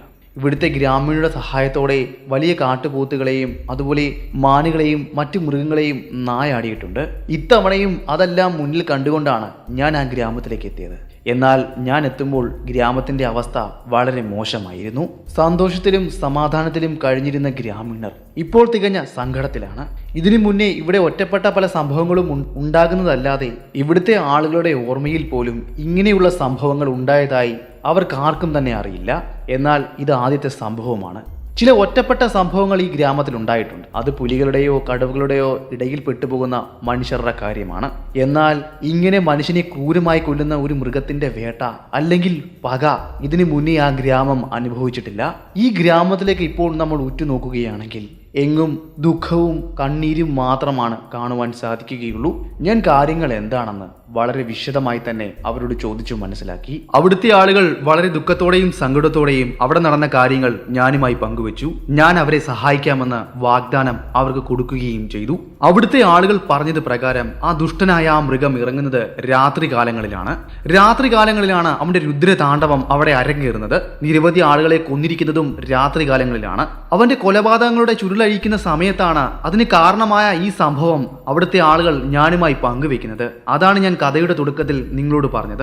ഈ സംഭവം കൊണ്ടായിരിക്കാം ഇവിടുത്തെ ഗ്രാമീണരോട് ഇത്രയും പക തോന്നിയത്. അതുകൊണ്ടായിരിക്കാം അവൻ നിലത്തിട്ടടിച്ചത് കൊന്നതിന് ശേഷം മനുഷ്യരെ ഇത്ര ക്രൂരമായി ചവിട്ടി അരയ്ക്കുന്നത്. ഒരു പക്ഷേ രക്തം അവനിപ്പോൾ ഒരു ഹരമായി മാറിയിരിക്കാം. അതിലവൻ പലപ്പോഴും സന്തോഷം കണ്ടെത്തുകയും ചെയ്തിരിക്കാം. അതുകൊണ്ടായിരിക്കാം അവൻ ഇത്രയും ക്രൂരമായി മനുഷ്യരെ കൊല്ലുന്നത്. എന്തായാലും അന്ന് രാത്രിയിൽ ഞാനും എൻ്റെ സുഹൃത്തും ഉറങ്ങാതെ ആ ഗ്രാമത്തിൽ അവന്റെ വരവിന് വേണ്ടി കാത്തിരുന്നു. എന്നാൽ അന്ന് രാത്രിയിൽ ഏറെ വൈകിട്ടും അവൻ ആ ഗ്രാമത്തിലേക്ക് വരുന്നതിന്റെ യാതൊരു ലക്ഷണങ്ങളും ഞങ്ങൾക്ക് കിട്ടിയില്ല. നേരം ഏകദേശം വെളുക്കാറായപ്പോഴേക്കും ഞങ്ങൾ ഒന്ന് ഉറങ്ങി. സമയം ഏകദേശം 11 മണി കഴിഞ്ഞതോടെയാണ് പിന്നെ ഞങ്ങൾ ഉണർന്നത്. ഉണർന്ന സമയം തന്നെ ഞങ്ങൾ ഗ്രാമത്തിലേക്ക് ഇറങ്ങുകയും ആ കാട്ടാനയുടെ കൂടുതൽ കൊലപാതകത്തെക്കുറിച്ച് പഠിക്കുകയും ചെയ്തു. പിന്നീട് പതിയെ ഞങ്ങൾ ഗ്രാമത്തിന് അതിര് പങ്കിടുന്ന ആ ജലാശയത്തിന്റെ അരികിലേക്ക് പോകുകയും ഗ്രാമത്തിന് ചുറ്റും ഒന്ന് വലം വെച്ച് നടക്കുകയും ചെയ്തു. അതിൽ നിന്നും ഏകദേശം ഗ്രാമത്തിൽ നിന്നും 1/2 മൈൽ അകലെ ആനയുടെ കാലടയാളങ്ങൾ ഞങ്ങൾക്ക് കണ്ടെത്തുവാൻ സാധിച്ചു. എന്നാൽ അവൻ എന്തുകൊണ്ടാണ് ഗ്രാമത്തിലേക്ക് അന്ന് രാത്രിയിൽ വരാഞ്ഞത് എന്ന് മാത്രം ഞങ്ങൾക്ക് മനസ്സിലായില്ല. തലേന്ന് രാത്രിയിൽ പതിഞ്ഞ കാൽപ്പാടുകളാണ് എനിക്ക് അവിടെ കാണുവാൻ സാധിച്ചത്. ഞാനും എൻ്റെ സുഹൃത്തും ആ കാലടയാളങ്ങൾ വളരെ വിശദമായി തന്നെ പരിശോധിച്ചു. അതിൽ നിന്നും ഞങ്ങൾക്ക് മനസ്സിലാക്കുവാൻ സാധിച്ചത് സാമാന്യം വലിപ്പമുള്ള ഒരു കാട്ടാനയാണ്. ഗ്രാമീണർ തന്ന വിവരമനുസരിച്ച് നല്ല നീളൻ കൊമ്പുകളുള്ള ഒത്ത വലിപ്പമുള്ള ആനയുമാണ്. ഞങ്ങൾ അന്വേഷിക്കുന്നത് ഇവനെ തന്നെയാണെന്ന കാര്യം ഞങ്ങൾ ഉറപ്പിച്ചു. എന്നാൽ അവൻ ഞങ്ങൾക്ക് മുന്നിൽ സമ്മാനിച്ച ആ ട്രാക്കുകൾ പിന്തുടർന്നു പോകുമ്പോൾ നമ്മൾ എത്തിയെടുത്ത് തന്നെയാണ് തിരിഞ്ഞു കറങ്ങി വന്നെത്തുന്നതെന്ന് ഞങ്ങൾക്ക് മനസ്സിലായി. കാരണം അവൻ ട്രാക്കുകൾ മാറ്റി ചവിട്ടിയും പിന്നിലേക്ക് നടന്നുമെല്ലാം വഴി തെറ്റിക്കുന്ന രീതിയിലാണ് അതുവഴി കടന്നു പോയിരിക്കുന്നത്. ഈ ട്രാക്കുകൾ പിന്തുടർന്ന് പോയി കഴിഞ്ഞാൽ ഒരിക്കലും ഞങ്ങൾക്ക് ഈ കാട്ടാനയെ കണ്ടെത്തുവാൻ സാധിക്കില്ല. ഒരു പക്ഷേ ഞങ്ങൾ എത്തിച്ചേരുന്നത് അവന് മുന്നിലേക്കായിരിക്കാം. അവൻ പിന്നിലൂടെ വന്ന് ആക്രമിച്ച് ഞങ്ങളെ കൊലപ്പെടുത്തുകയും ചെയ്യും. അതിനാൽ തന്നെ അവനെ ട്രാക്കുകൾ പിന്തുടർന്നു പോകുന്നത് ഞങ്ങൾ അവസാനിപ്പിച്ചു. ഏകദേശം വൈകുന്നേരമായപ്പോഴേക്കും ഞങ്ങൾ അന്വേഷണം അവസാനിപ്പിച്ച് തിരികെ ഗ്രാമത്തിലേക്ക് മടങ്ങിയെത്തിയ ഞങ്ങൾ ഒരു പദ്ധതി തയ്യാറാക്കി. ഗ്രാമത്തിന് പുറത്തുള്ള കൃഷിയിടത്തിൽ എവിടെയെങ്കിലും മറിഞ്ഞിരിക്കാമെന്ന പദ്ധതിയായിരുന്നു ഞങ്ങൾ തയ്യാറാക്കിയത്. അവന്റെ ശ്രദ്ധ ആകർഷിക്കുവാൻ വേണ്ടി എന്തെങ്കിലുമൊക്കെ ചെയ്യണമെന്നും ഞങ്ങൾ തീരുമാനിച്ചു. അതിന്റെ ഭാഗമായി കൃഷിയിടത്തിൽ നിന്നും മാറി വനത്തോട് ചേർന്ന ഒരു വലിയ മരത്തിൽ ഞങ്ങൾ ഒരു റാന്തൽ കത്തിച്ചു വെച്ചു. അതിനുശേഷം റാന്തൽ കാണുന്ന രീതിയിൽ ഞങ്ങൾ കൃഷിയിടത്തിലേക്ക് ഇറങ്ങി അവിടെ മറഞ്ഞിരുന്നു. ഞങ്ങളുടെ കണക്കുകൂട്ടലുകൾ പ്രകാരം അവൻ റാന്തലിന്റെ വെളിച്ചത്തിൽ ആകർഷിക്കുകയും അത് മനുഷ്യരാണെന്ന് തെറ്റിദ്ധരിച്ച് അവിടേക്ക് ആക്രമണം അയച്ചിടുവാൻ വരുമെന്നുമാണ് ഞങ്ങൾ കരുതിയത്. അതിനുവേണ്ടി ഞങ്ങൾ ഒരു കോലവും അവിടെ തയ്യാറാക്കി വെച്ചിരുന്നു. അതായത് റാന്തലിന്റെ വെളിച്ചത്തിൽ അതൊരു മനുഷ്യനെ പോലെ അവന് തോന്നിക്കും. അതിനെ ആക്രമിക്കുവാൻ വേണ്ടി ആന വനത്തിൽ നിന്നും അവിടേക്ക് ചാർജ് ചെയ്ത് ഓടി വരുമെന്നും ഞങ്ങൾക്കറിയാമായിരുന്നു. എന്നാൽ ഞങ്ങളുടെ ആ ശ്രമവും പാഴായി പോകുകയായിരുന്നു. അന്ന് രാത്രിയിലും ആ കാട്ടാന അവിടേക്ക് വന്നില്ല. ഞങ്ങൾക്ക് കനത്ത നിരാശയായി. നേരം പുലർന്നപ്പോൾ തന്നെ അതിനു ചുറ്റും ഞങ്ങൾ പരിശോധിച്ചു. അന്ന് സംഭവിച്ചതുപോലെ തന്നെയാണ് ഇന്നും സംഭവിച്ചിരിക്കുന്നത്. ഞങ്ങൾ കെണിവെച്ച ആ കെണിക്ക് ഏകദേശം 500 അടിക്ക് അപ്പുറം വെച്ച് അവൻ മടങ്ങിപ്പോയിരിക്കുന്നു. ഒരു പക്ഷേ ഇതൊരു കെണിയാണെന്ന് അവന് മനസ്സിലായി കാണണം, അല്ലെങ്കിൽ അപകടം അവന് മണത്തിരിക്കണം. അതുകൊണ്ടായിരിക്കാം അവൻ ഈ കെണിയിൽപ്പെടാതെ മടങ്ങിപ്പോയെന്ന കാര്യം ഞങ്ങൾക്ക് മനസ്സിലായി. എന്നാൽ ഞങ്ങൾ ഞങ്ങളുടെ ദൗത്യത്തിൽ നിന്നും പിന്മാറുവാൻ തയ്യാറായിരുന്നില്ല. അന്നു മുഴുവൻ അലഞ്ഞു തിരിഞ്ഞു നടന്നു. ഞങ്ങൾക്ക് അവനെ കണ്ടെത്തുവാൻ സാധിച്ചില്ല. ഞങ്ങളിപ്പോൾ തേടി അലഞ്ഞു നടക്കുന്ന കാട്ടാന തന്ത്രശാലിയാണെന്ന കാര്യം ഞങ്ങൾക്ക് മനസ്സിലായി. ഇവനെ കുരുക്കുവാൻ ഇനിയും കെണി ഒരുക്കിയിട്ട് കാര്യമില്ല, ഇനിയും നേരിട്ട് തന്നെ ഇറങ്ങണം. അതിനാൽ തന്നെ അന്ന് രാത്രിയിൽ ഞാനും എൻ്റെ സുഹൃത്തും അടുത്തുള്ള കൃഷിയിടത്തിനുള്ളിൽ പതുങ്ങിയിരിക്കാമെന്ന് തന്നെ കരുതി. അതിൻ്റെ ഭാഗമായി ഏകദേശം വൈകുന്നേരമായപ്പോഴേക്കും ഞാനും എൻ്റെ സുഹൃത്തും അടുത്തുണ്ടായിരുന്ന കൃഷിയിടത്തിലേക്ക് പോകുകയും അവിടെ പതുങ്ങിയിരിക്കുകയും ചെയ്തു. അതിനു മുന്നേ തന്നെ മണ്ണിനോട് ഇണങ്ങിച്ചേരുന്ന രീതിയിൽ തന്നെ കൃഷിയിടത്തിലേക്ക് ഇറങ്ങുന്നതിന് മുന്നേ തന്നെ ഞങ്ങളുടെ ശരീരമാകെ അവിടുത്തെ ചെളിയും മണ്ണും കൊണ്ട് പുരട്ടി തേച്ചിരുന്നു. ആനയ്ക്ക് ഞങ്ങളുടെ ഗന്ധം പെട്ടെന്ന് ലഭിക്കാതിരിക്കുവാൻ വേണ്ടിയായിരുന്നു ഞങ്ങൾ അങ്ങനെ ചെയ്തത്. അതിനുശേഷം എൻ്റെ ബ്രിട്ടീഷ് 303യുമായി ഞങ്ങൾ കൃഷിയിടത്തിലേക്ക് ഇറങ്ങി. അവിടെ നിന്നും കൃഷിയിടത്തിന്റെ അരികിലേക്ക് നടന്നു. വനത്തിന്റെ അതിരിൽ നിന്നും ആന നടന്നു വരുന്നത് മനസ്സിലാക്കുവാൻ പറ്റുന്ന രീതിയിൽ തന്നെയാണ് ഞങ്ങൾ അവിടെ ഇരുന്നത്. കൃഷിയിടത്തിൽ നിന്നും മാറി ഉണ്ടായിരുന്ന ഒരു വലിയൊരു മരം എന്റെ ദൃഷ്ടിയിൽ അപ്പോഴാണ് പെടുന്നത്. ഞാനപ്പോൾ എന്റെ കൂടെ വന്ന സുഹൃത്തിനോട് ആ മരത്തിൽ കയറി അതിന്റെ ഏറ്റവും മുകളിലുള്ള വലിയ കൊമ്പിൽ കയറിയിരുന്ന് ആനയെ നിരീക്ഷിക്കുവാൻ ഞാൻ അവനോട് പറഞ്ഞു. അതിന് പ്രകാരം അവൻ ആ മരത്തിലേക്ക് വലിഞ്ഞു കയറുകയും ആ കൊമ്പിൽ ഇരിക്കുകയും ചെയ്തു. ചന്ദ്രന്റെ മങ്ങിയ വെളിച്ചത്തിൽ എനിക്ക് അവനെ അവ്യക്തമായി കാണുവാൻ സാധിക്കുമായിരുന്നു. ആനയെ കണ്ടാലുടനെ സിഗ്നൽ തരണമെന്നും ഞാൻ അവനോട് പറഞ്ഞിരുന്നു. സമയം മുന്നിലേക്ക് കടന്നുപോയി. അങ്ങനെ സമയം ഏകദേശം അർദ്ധരാത്രി കഴിഞ്ഞു കാണണം. ആനയുടെ ഒരു ചൂര് നല്ലപോലെ എനിക്ക് മനസ്സിലാക്കുവാൻ സാധിച്ചു. അവൻ അടുത്തെവിടെയെങ്കിലും എത്തിയെന്ന കാര്യം എനിക്ക് മനസ്സിലായി. വനത്തിനുള്ളിൽ നിന്നും ചുള്ളിക്കമ്പുകൾ ഒടിയുന്നതിന്റെയും ചവിട്ടി അരയ്ക്കപ്പെടുന്നതിന്റെയും ശബ്ദം എനിക്ക് നല്ലപോലെ കേൾക്കുവാൻ സാധിച്ചു. എന്റെ സുഹൃത്ത് അക്ഷമനായി അവിടെ കാത്തിരുന്നു, അവന്റെ ദൃഷ്ടിയിൽ ആ കാട്ടാന പെടുന്നതിന് വേണ്ടി. അങ്ങനെ അവന്റെ ഭാഗത്തു നിന്നും ഒരടയാളം പ്രത്യക്ഷപ്പെട്ടു. ഒരു പക്ഷി ചിലയ്ക്കുന്നത് പോലെ അവൻ ചിലച്ചു. അതിനർത്ഥം ആ കാട്ടാന അവൻ കണ്ടു എന്ന് തന്നെയാണ്. അവനെ തന്നെ ഞാൻ സൂക്ഷിച്ചു നോക്കി. കാട്ടാന വരുന്ന ദിക്കിലേക്ക് അവന്റെ കൈ അവൻ ചൂണ്ടിക്കാണിച്ചു. ഞാൻ നിൽക്കുന്ന സ്ഥലത്തു നിന്നും ഏകദേശം ഇടത്തേക്ക് മാറിയാണ് ഇപ്പോൾ ആന നടന്നുകൊണ്ടിരിക്കുന്നത്. ആന ഇപ്പോൾ ആ കൃഷിയിടം ലക്ഷ്യമാക്കി നടന്നെടുക്കുകയാണ്. അവന്റെ ശ്രദ്ധ മാറ്റുവാൻ വേണ്ടി ആ മരത്തിന് മുകളിൽ ഇരിക്കുന്ന അവനോട് എന്തെങ്കിലും ശബ്ദം ഉണ്ടാക്കുവാൻ ഞാൻ പറഞ്ഞു. ഒരു കാട്ടാന വിചാരിച്ചു കഴിഞ്ഞാൽ ആ മരം മറിച്ചിടുവാൻ കഴിയുമെന്ന് എനിക്ക് തോന്നുന്നില്ല. കാരണം നല്ല വലിപ്പമുള്ള ഒരു മരത്തിൽ തന്നെയാണ് അവൻ ഇരിക്കുന്നത്. അതിന്റെ വേരുകൾ വർഷങ്ങളായി മണ്ണിൽ ഉറച്ചു നിൽക്കുന്നതുമാണ്. അതിനാൽ ഒരു കാട്ടാനയ്ക്ക് വളരെ നിസ്സാരമായി അത് മറിച്ചിടാൻ കഴിയുമെന്ന് ഞാൻ ചിന്തിക്കുന്നില്ല. എന്തായാലും എന്റെ നിർദ്ദേശപ്രകാരം അവൻ അവിടെ നിന്നും പല ശബ്ദങ്ങളും ഉണ്ടാക്കുകയും ചെയ്തു. അതിന്റെ ഭാഗമായ ആ ശബ്ദത്തിൽ ആകർഷണനായ ആ കാട്ടാന ആ മരത്തിനരികിലേക്ക് നടന്നു വന്നു. അപ്പോൾ മാത്രമാണ് എനിക്ക് ആ കാട്ടാനയെ കാണുവാൻ സാധിച്ചത്. ഗ്രാമീണർ പറഞ്ഞത് ശരിയാണ്. നല്ല വലിപ്പമുള്ള വെളുത്ത കൊമ്പുകളാണ് അവനുള്ളത്. അസാമാന്യ ധൈര്യം. ദൂരെ നിന്ന് നടന്നു വന്നപ്പോൾ തന്നെ മരത്തിന് മുകളിലിരിക്കുന്ന ആ മനുഷ്യനെ അവൻ കണ്ടിരിക്കണം. ആ മരം കുത്തിയിടുവാൻ അവൻ ശ്രമം നടത്തിക്കൊണ്ടിരിക്കുന്ന സമയം പതിയെ കൃഷിയിടത്തിൽ നിന്നും ഞാൻ എന്റെ മുട്ടുകാലിൽ നിന്നു. അതിനുശേഷം ഞാൻ എന്റെ റൈഫിൽ ആ കാട്ടാനയ്ക്ക് നേരെ ചൂണ്ടി. ഇനിയും ഒരു അവസരത്തിന് വേണ്ടിയാണ് ഞാൻ കാത്തു നിൽക്കുന്നത്. എന്റെ തോക്കിന്റെ റേഞ്ചിനുള്ളിൽ തന്നെയാണ് ആ കാട്ടാന ഇപ്പോൾ നിൽക്കുന്നത്. അവനിപ്പോൾ ആ മരത്തിൽ അവന്റെ ശ്രദ്ധ കേന്ദ്രീകരിച്ച് നിൽക്കുകയാണ്. അതിനാൽ തന്നെ അവന്റെ മസ്തകം ഇപ്പോൾ എനിക്ക് കാണുവാൻ സാധിക്കുന്നില്ല. ഇനിയും വേണ്ടത് കൃത്യമായ ഒരു കണക്കുകൂടലാണ്. ആ കാട്ടാനയുടെ ശ്രദ്ധ ഇവിടേക്ക് ആകർഷിക്കണം. അവൻ ഇവിടേക്ക് ശ്രദ്ധ തിരിയുമ്പോൾ തന്നെ അവന്റെ മസ്തകം ലക്ഷ്യമാക്കി നിറയൊഴിക്കണം. ഇപ്പോൾ അവൻ നിൽക്കുന്നത് എനിക്ക് ഏകദേശം 20 അടി അകലത്തിൽ മാത്രമാണ്. അത് സുരക്ഷിതമായ ഒരു അകലമല്ല. അവിടുന്ന് ചാർജ് ചെയ്ത് വരുമ്പോൾ തന്നെ വളരെ പെട്ടെന്ന് തന്നെ എന്നെ അവനെ ആക്രമിക്കുവാൻ സാധിക്കും. എങ്കിലും എൻ്റെ മനസ്സിനെ കല്ലാക്കി എന്റെ ധൈര്യത്തെ ഒന്നുകൂടി ഉറപ്പുവരുത്തി എന്റെ തോക്കിനെ വിശ്വസിച്ചുകൊണ്ട് ഞാൻ ഒരു വിസിലടിച്ചു. ആന പെട്ടെന്ന് അവിടെ നിലച്ചു. വിസിലടിച്ച ശബ്ദം എവിടെ നിന്നാണെന്ന് അവൻ ശ്രവിച്ചു. ഞാൻ വീണ്ടും ഒരു വിസിൽ കൂടി അടിച്ചു. അതോടെ അവൻ മരത്തിൽ നിന്നും ശ്രദ്ധ തിരിഞ്ഞ് എനിക്ക് നേരെ തിരിഞ്ഞ സമയം എന്റെ റൈഫിൽ ശബ്ദിച്ചു. മരത്തിന്റെ മറവിൽ നിന്നും അവൻ എപ്പോഴാണോ മറനീക്കി മുന്നിലേക്ക് വന്നത് അപ്പോൾ തന്നെ എന്റെ വിരൽ കാഞ്ചിയിന്മേൽ അമർന്നിരുന്നു. അവന്റെ മസ്തകത്തിലേക്ക് ലക്ഷ്യം വെച്ചിരുന്ന എന്റെ തോക്കിന്റെ കുഴൽ പൊട്ടി. വലിയ വിസ്ഫോടനത്തോടെ കൃഷിയിടത്തെ വിറപ്പിച്ചുകൊണ്ട് എന്റെ തോക്കിൽ നിന്നും ഒരു തിര അവന്റെ മസ്തകം ലക്ഷ്യമാക്കി പാഞ്ഞു. അത് കൃത്യമായി അവന്റെ മസ്തകത്തിൽ തറച്ചു കയറുകയും ചെയ്തു. പിന്നെ നിശ്ചലനായി അവൻ അല്പസമയം അവിടെ നിന്നു. പിന്നെ ആളിലെ പോലെ ഒന്ന് വിറച്ചു. പിന്നെയും ഒരിക്കൽ കൂടി എന്റെ റൈഫിൽ ശബ്ദിച്ചു. അതോടെ അവൻ ഇടത്തേക്ക് ചരിഞ്ഞു വീണു. അവന്റെ വീഴ്ചയിൽ ഭൂമി ഒന്ന് കുലുങ്ങി. ഞാൻ കുറച്ചു സമയം അവിടെ കാത്തു നിന്നു. അവന്റെ അനക്കം പൂർണ്ണമായും നിലച്ചിരിക്കുന്നു. അവന്റെ കണ്ണുകൾ ഇപ്പോഴും മലക്കെ തുറന്നിരിക്കുകയാണ്. അവന്റെ കണ്ണിൽ നിന്നും കണ്ണുനീർ ഒലിക്കുന്നുണ്ട്. അവന്റെ തലയിൽ നിന്നും രക്തം ഒലിച്ച് മണ്ണിലേക്ക് ഇറങ്ങുന്നു. ഞാൻ ആ ചരിഞ്ഞു കിടക്കുന്ന ആനയുടെ അരികിലേക്ക് എത്തിയ സമയം മരത്തിന് മുകളിൽ നിന്നും എന്റെ സുഹൃത്തും താഴേക്ക് ഇറങ്ങി. അവന്റെ കണ്ണുകൾ ഇപ്പോഴും ചിമ്മുന്നുണ്ടായിരുന്നു. ഞാൻ ഒരിക്കൽ കൂടി അവന്റെ മസ്തകത്തിലേക്ക് എന്റെ റൈഫിൽ വെച്ച് ഒരു വെടി കൂടി വെച്ചു. അതോടെ അവന്റെ കണ്ണുകൾ അടഞ്ഞു. പിന്നീട് അത് തുറന്നില്ല. ഏകദേശം 3 തിരകൾ അവന്റെ തലയിലേക്ക് തറച്ചു കയറ്റിയാണ് ഞാൻ അവനെ മരണത്തിന് കീഴ്പ്പെടുത്തിയത്. ഞാൻ പിടിച്ചതിൽ വെച്ച് സാമാന്യം വലിപ്പമുള്ള ആനകളിൽ ഒന്നായിരുന്നു ഇവൻ. നീളമുള്ള കൊമ്പുകളായിരുന്നു ഇവന്റെ സവിശേഷത. ഗ്രാമീണരുടെ ക്രൂരത കൊണ്ട് മാത്രമായിരിക്കാം ഇവൻ മനുഷ്യവിരോധിയായി മാറിയത്. അവന്റെ ഇണയെ കൊന്നതിന്റെ പകരം വീട്ടലായിരിക്കാം അവൻ ഇവിടെ നടത്തിക്കൊണ്ടിരുന്നത്. ഒരു പരിധിവരെ അതിലവൻ വിജയിക്കുകയും ചെയ്തു. എന്നാൽ മനുഷ്യനോടുള്ള ക്രൂരതകൾ എനിക്കങ്ങനെ കണ്ടില്ല എന്ന് നടിക്കുവാനാകില്ലല്ലോ. സൂര്യന്റെ ആദ്യ കിരണങ്ങൾ ആ ഗ്രാമത്തിലേക്ക് പതിച്ച സമയം തന്നെ ഗ്രാമത്തിലുള്ള മിക്ക ആളുകളും ആന ചരിഞ്ഞ സ്ഥലത്തുണ്ടായിരുന്നു.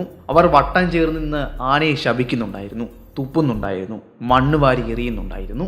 എന്നിരുന്നാലും എന്റെ ട്രോഫി ഞാൻ അവന്റെ ശരീരത്തിൽ നിന്നും അടർത്തിയെടുത്തു. അവിടുത്തെ ഗ്രാമീണരുടെ സഹായത്തോടെ അവിടുത്തെ ഗ്രാമീണരിൽ ഒരാൾ അയാളുടെ കൈവശം ഉണ്ടായിരുന്ന മൂർച്ചേറിയ മഴ കൊണ്ട് അവന്റെ ശരീരം വെട്ടിപ്പൊളിച്ച് ആ കൊമ്പുകൾ പിടിതെടുത്തുകൊണ്ട് എനിക്ക് തന്നു. അവരുടെ സമ്മാനമായി കാഴ്ചവെച്ചു. ഞാൻ അതുമായി എൻ്റെ ക്യാമ്പിലേക്ക് മടങ്ങിപ്പോകുകയും ചെയ്തു. ഞാൻ എന്ന് പറഞ്ഞ ഈ കഥ ഇവിടം കൊണ്ട് അവസാനിക്കുകയാണ്.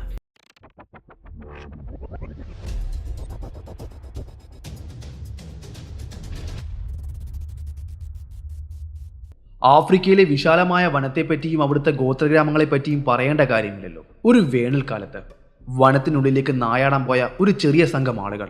ആ സംഘത്തിൽ ഏകദേശം 4-5 പേര് വരും. അവരുടെ കൈവശം കുന്തങ്ങളുണ്ട്. അതുപയോഗിച്ച് അവർ നായാടാറാണ് പതിവ്. അങ്ങനെ ഒരു ദിവസം വേനൽക്കാലത്ത് വനത്തിനുള്ളിലേക്ക് അവർ നായാടാൻ വേണ്ടി പോയി. എന്നാൽ നിർഭാഗ്യവശാൽ അന്നത്തെ ദിവസം അവർക്ക് വലിയ മൃഗങ്ങളെയൊന്നും വേട്ടയാടുവാൻ സാധിച്ചില്ല. ഉദ്ദേശിച്ചത് മാനുകളെയും ബീസ്റ്റുകളെയും ഒക്കെയാണ്.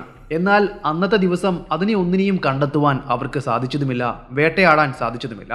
എന്നാൽ കൊച്ചു മുയലുകളെയും അങ്ങനെയുള്ള ചില ജീവികളെ അവർ നായാടിയിട്ടുണ്ട്. അതിനെ അവർ കഴുത്തിൽ മാല പോലെ തൂക്കിയിട്ടിട്ടുമുണ്ട്. അങ്ങനെ അവർ വനത്തിലൂടെ നടന്നു വന്നു. അങ്ങനെ നടന്നു വരുന്നതിനിടയിലാണ് ഒരു ചെറിയൊരു ജലാശയം അതുവഴി കടന്നു പോകുന്നത്. അങ്ങനെ കടന്നു പോകുന്ന ആ ചെറിയ ജലാശയത്തിലേക്ക് അവർ വെള്ളം കുടിക്കുവാൻ വേണ്ടി പോയി. സമയം ഇപ്പോൾ ഏകദേശം വൈകുന്നേരമായി കാണണം.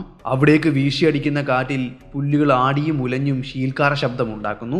അലതല്ലിയല്ലാതെ പതുക്കെ ശാന്തമായി ഒഴുകുന്ന ജലാശയം. അങ്ങനെയുള്ള ജലാശയത്തിലേക്ക് ഇറങ്ങി അവർ വെള്ളം കുടിച്ചുകൊണ്ട് നിന്ന സമയമാണ് ഒരു സംഭവം അവർക്ക് പിന്നിൽ നടന്നത്. അവർ പോലും അറിയാതെ അവർക്ക് പിന്നിൽ സാമാന്യം വലിപ്പമുള്ള ഒരു കറുത്ത രൂപം വന്നു നിന്നു.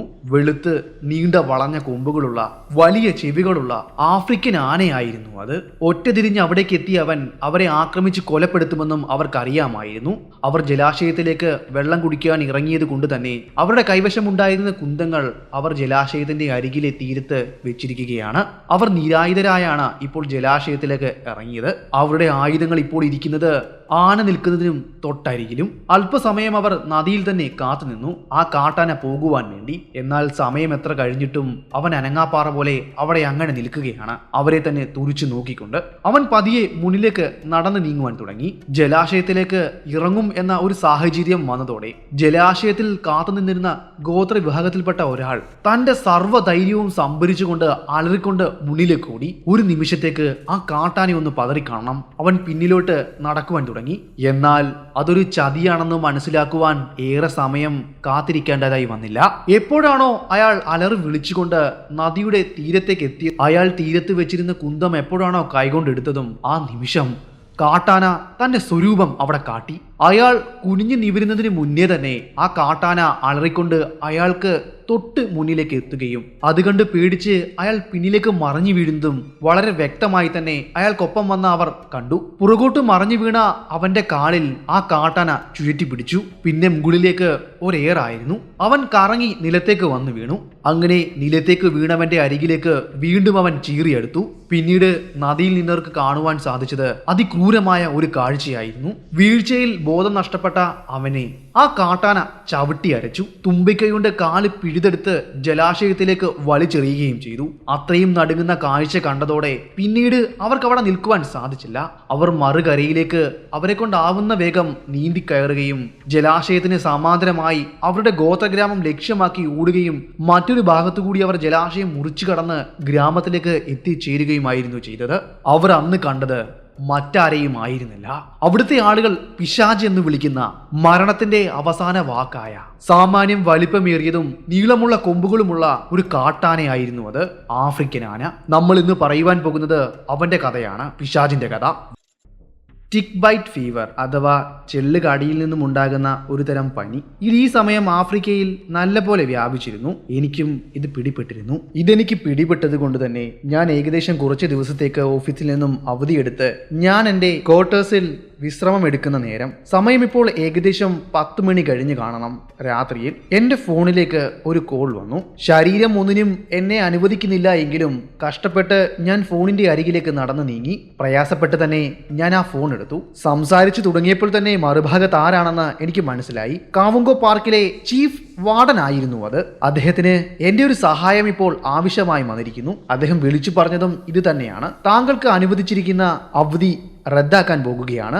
നാളെ തന്നെ വന്ന് ഡ്യൂട്ടിയിൽ ജോയിൻ ചെയ്യണമെന്നും അദ്ദേഹം എന്നോട് പറഞ്ഞു. അതെന്നെ വല്ലാതെ അസ്വസ്ഥമാക്കി. എന്നാൽ അതിന് മറ്റൊന്നും ആയിരുന്നില്ല. കാരണം പാർക്കിനരികിൽ വലിയൊരു ആപത്ത് നടന്നിരിക്കുന്നു എന്നു മാത്രമാണ് അദ്ദേഹം എന്നോട് പറഞ്ഞത്. എന്താണെന്നോ എങ്ങനെയാണെന്നോ ഒന്നും അദ്ദേഹം പറഞ്ഞില്ല. നാളെ തന്നെ വന്ന് ജോയിൻ ചെയ്യണമെന്നും പറഞ്ഞു. എനിക്കൊന്നും അങ്ങോട്ട് പറയുവാൻ അദ്ദേഹം സമയം തന്നില്ല. അതിനു മുന്നേ തന്നെ ഫോണും കട്ട് ചെയ്തു. നമീബിയയുടെ വടക്ക് കിഴക്കായി സ്ഥിതി ചെയ്യുന്ന ബുഷ്മാൻലാൻഡ് ബോൺസാനയുടെ അതിർത്തിയിലുള്ള ഒക്കഗോഗോ ഡെൽറ്റയിലാണ് മൈഗ്രേറ്റ് റൂട്ട് സ്ഥിതി ചെയ്യുന്നത്. ആനകളുടെ ജീവിതം ആരംഭിച്ച സ്ഥലം ഇതാണെന്നാണ് കരുതപ്പെടുന്നത്. ഇത് തന്നെയാണ് ആഫ്രിക്കൻ ആനകളുടെ നാട് അല്ലെങ്കിൽ വിശുദ്ധ ഭൂമി. ഇനിയും നമുക്ക് കഥയിലേക്ക് വരാം. എന്താണ് അവിടെ നടന്ന സംഭവമെന്ന് നോക്കാം. തലേന്ന് രാത്രിയിലെ തണുത്ത രാത്രിയോടും എന്റെ വിറയ്ക്കുന്ന പനിയോടും ഞാൻ വിട പറഞ്ഞ് കാലത്തെ തന്നെ ഡ്യൂട്ടിയിൽ പ്രവേശിച്ചു. സംഭവം എന്താണ് നടന്നതെന്ന് ഞാൻ ചോദിച്ചു മനസ്സിലാക്കി. അവർ പറഞ്ഞ വിവരമനുസരിച്ച് ഈ സംഭവമാണ് അവിടെ നടന്നിരിക്കുന്നത്. കിഴക്കൻ ബുഷ്മാൻലാൻഡിലെ ഔരു എന്ന ഗ്രാമത്തിന് പുറത്ത് 1 കിലോമീറ്റർ അകലെ ജുവാഹാൻസി ഗോത്രത്തിൽപ്പെട്ട 40 വയസ്സുള്ള സാൻ എന്ന സ്ത്രീ ആനയുടെ ആക്രമണത്തിൽ കൊല്ലപ്പെട്ടു എന്ന വാർത്തയാണ് എനിക്ക് അറിയുവാൻ സാധിച്ചത്. കൊല്ലപ്പെട്ട സ്ത്രീയും അവരുടെ കൂടെ 3 പെൺകുട്ടികളും പുൽച്ചെടികളും കുറ്റിക്കാടുകളും നിറഞ്ഞ പ്രദേശത്തേക്ക് വനവിഭവങ്ങൾ തേടി പോയിരുന്നു. പാരമ്പര്യമായി തന്നെ അവിടുത്തെ ആദിവാസികൾ വനത്തിലേക്ക് പോയി ശേഖരിക്കുന്ന കിഴങ്ങുകളും മറ്റും ഭക്ഷണയോഗ്യമായ സാധനങ്ങൾ പെറുക്കുവാൻ വേണ്ടിയാണ് അവർ പോയത്. അങ്ങനെ അത് തേടി അവർ വനത്തിലൂടെ ഏറെ ദൂരം അലഞ്ഞു നടന്നു. അവസാനം അവർ കുറെ ആനകളുടെ ട്രാക്കുകൾ കാണുകയും ചെയ്തു. ഒട്ടുമിക്ക ദിവസങ്ങളിലും അവർ വനത്തിലേക്ക് ഇങ്ങനെ വരുമ്പോൾ ആനകളുടെ ട്രാക്കുകൾ കാണുന്നത് പതിവായിരുന്നു. ആ കാഴ്ച അവരെ ഒരിക്കലും ഭയപ്പെടുത്തിയിരുന്നില്ല. കാരണം കാട്ടാനകളുടെ ട്രാക്കുകളും മറ്റു മൃഗങ്ങളുടെ ട്രാക്കുകളും എല്ലാം അവർക്ക് സുപരിചിതമാണ്. ദിവസേനയുള്ള അവരുടെ യാത്രകളിലും മറ്റും അവർ ഇങ്ങനെയുള്ള കാൽപ്പാടുകൾ കാണുന്നതുമാണ്. ആ ട്രാക്കുകളെ ഗൗനിക്കാതെ അവർ വീണ്ടും മുന്നിലേക്ക് നടന്നു നീങ്ങി. എന്നാൽ അവർ വിചാരിക്കാത്ത ഒരു സംഭവം അവിടെ അപ്പോൾ അരങ്ങേറുന്നുണ്ടായിരുന്നു. അവർക്ക് പിന്നിലായി അവരെ ആരോ പിന്തുടരുന്നത് പോലെ അവർക്ക് തോന്നിയിരുന്നു. എന്നാൽ അവിടേക്ക് വീശിയടിക്കുന്ന കാറ്റിലും പുല്ലുകളും മറ്റും ആടി ഉലയുന്ന ശീൽക്കാര ശബ്ദത്താൽ അവർക്ക് പിന്നിലൂടെ നടന്നു വരുന്നതിനെ അവർ കാര്യമായി ഗൗനിച്ചില്ല. കുറെ സമയം കഴിഞ്ഞ് അതിന്റെ കാലടി ശബ്ദങ്ങൾ അവർക്കരികിലേക്ക് ചാർജ് ചെയ്തു വരുന്നത് പോലെ അവർക്ക് തോന്നി. അപ്പോൾ മാത്രമാണ് അവർക്ക് പിന്നാലെ നടന്നു വന്നിരുന്ന അല്ലെങ്കിൽ അവർക്ക് നേരെ ചാർജ് ചെയ്ത് ഓടി വരുന്ന ആ കറുത്ത രൂപത്തെ അവർ കണ്ടത്. ഒരു നിമിഷത്തേക്ക് അവർ സ്തംഭിച്ചുപോയി. അവൾക്കൊപ്പം ഉണ്ടായിരുന്ന പെൺകുട്ടികൾ ദൂരേക്ക് ഓടിയകന്നു. 40 വയസ്സ് പ്രായമുള്ള ആ സ്ത്രീ എന്തു ചെയ്യണമെന്നറിയാതെ അവിടെ പതറി നിന്നു. എങ്കിലും വിവേകപരമായ ഒരു കാര്യം അവർ ചെയ്തു. അടുത്തുണ്ടായിരുന്ന ഒരു കുറ്റിക്കാടിനിടയിലേക്ക് അവർ ചാടി ഒളിച്ചു. എന്നാൽ അത് ആനയുടെ കണ്ണിൽ നിന്നും മറയ്ക്കുന്ന ഒന്നായിരുന്നില്ല. ആന അവളെ വ്യക്തമായി തന്നെ കണ്ടിരിക്കണം. അലറി ഓടി വന്ന ആന ആ കുറ്റിക്കാടിന് സമീപം നിലയുറപ്പിച്ചു. അതിനുശേഷം അവന്റെ തുമ്പിക്കൈ കൊണ്ട് കുറ്റിക്കാടിൽ പതുങ്ങിയിരുന്ന ആ സ്ത്രീയുടെ കാലിൽ ചുറ്റിപ്പിടിച്ചു. വലിച്ച് പതിയെ നിലത്തേക്ക് അടിച്ചു. അലറി വിളിക്കുകയും പൊട്ടിക്കരയുകയും ചെയ്ത ആ സ്ത്രീയുടെ കഴുത്തിലേക്ക് ആന അവന്റെ തുമ്പിക്കൈ കൊണ്ട് ചുറ്റുകയും കഴുത്ത് ഒടിക്കുകയും ചെയ്തു. അതോടെ അവിടെ ശബ്ദം നിലച്ചു. കാലുകളും കൈകളും ജീവന് വേണ്ടി പിടയുന്നുണ്ടായിരുന്നു. അങ്ങനെ പിടഞ്ഞുകൊണ്ടിരുന്ന അവരുടെ ശരീരത്തിലേക്ക് അവന്റെ വെളുത്ത നീണ്ട കൊമ്പുകൾ അവൻ കുത്തിയിറക്കി. അവന്റെ കൊമ്പിൽ കോർത്ത് മുകളിലേക്ക് വലിച്ചെറിഞ്ഞു. നിലത്തേക്ക് വീണ ആ സ്ത്രീയുടെ ശരീരത്തേക്ക് അവന്റെ മുൻകാലുകൾ ഉയർത്തി അവൻ ചവിട്ടി. തലയോട്ടികളും അസ്ഥികളും ഞുറുങ്ങി ഒടിയുന്ന ശബ്ദം ദൂരെ നിന്ന് ആ പെൺകുട്ടികൾ കേട്ടു.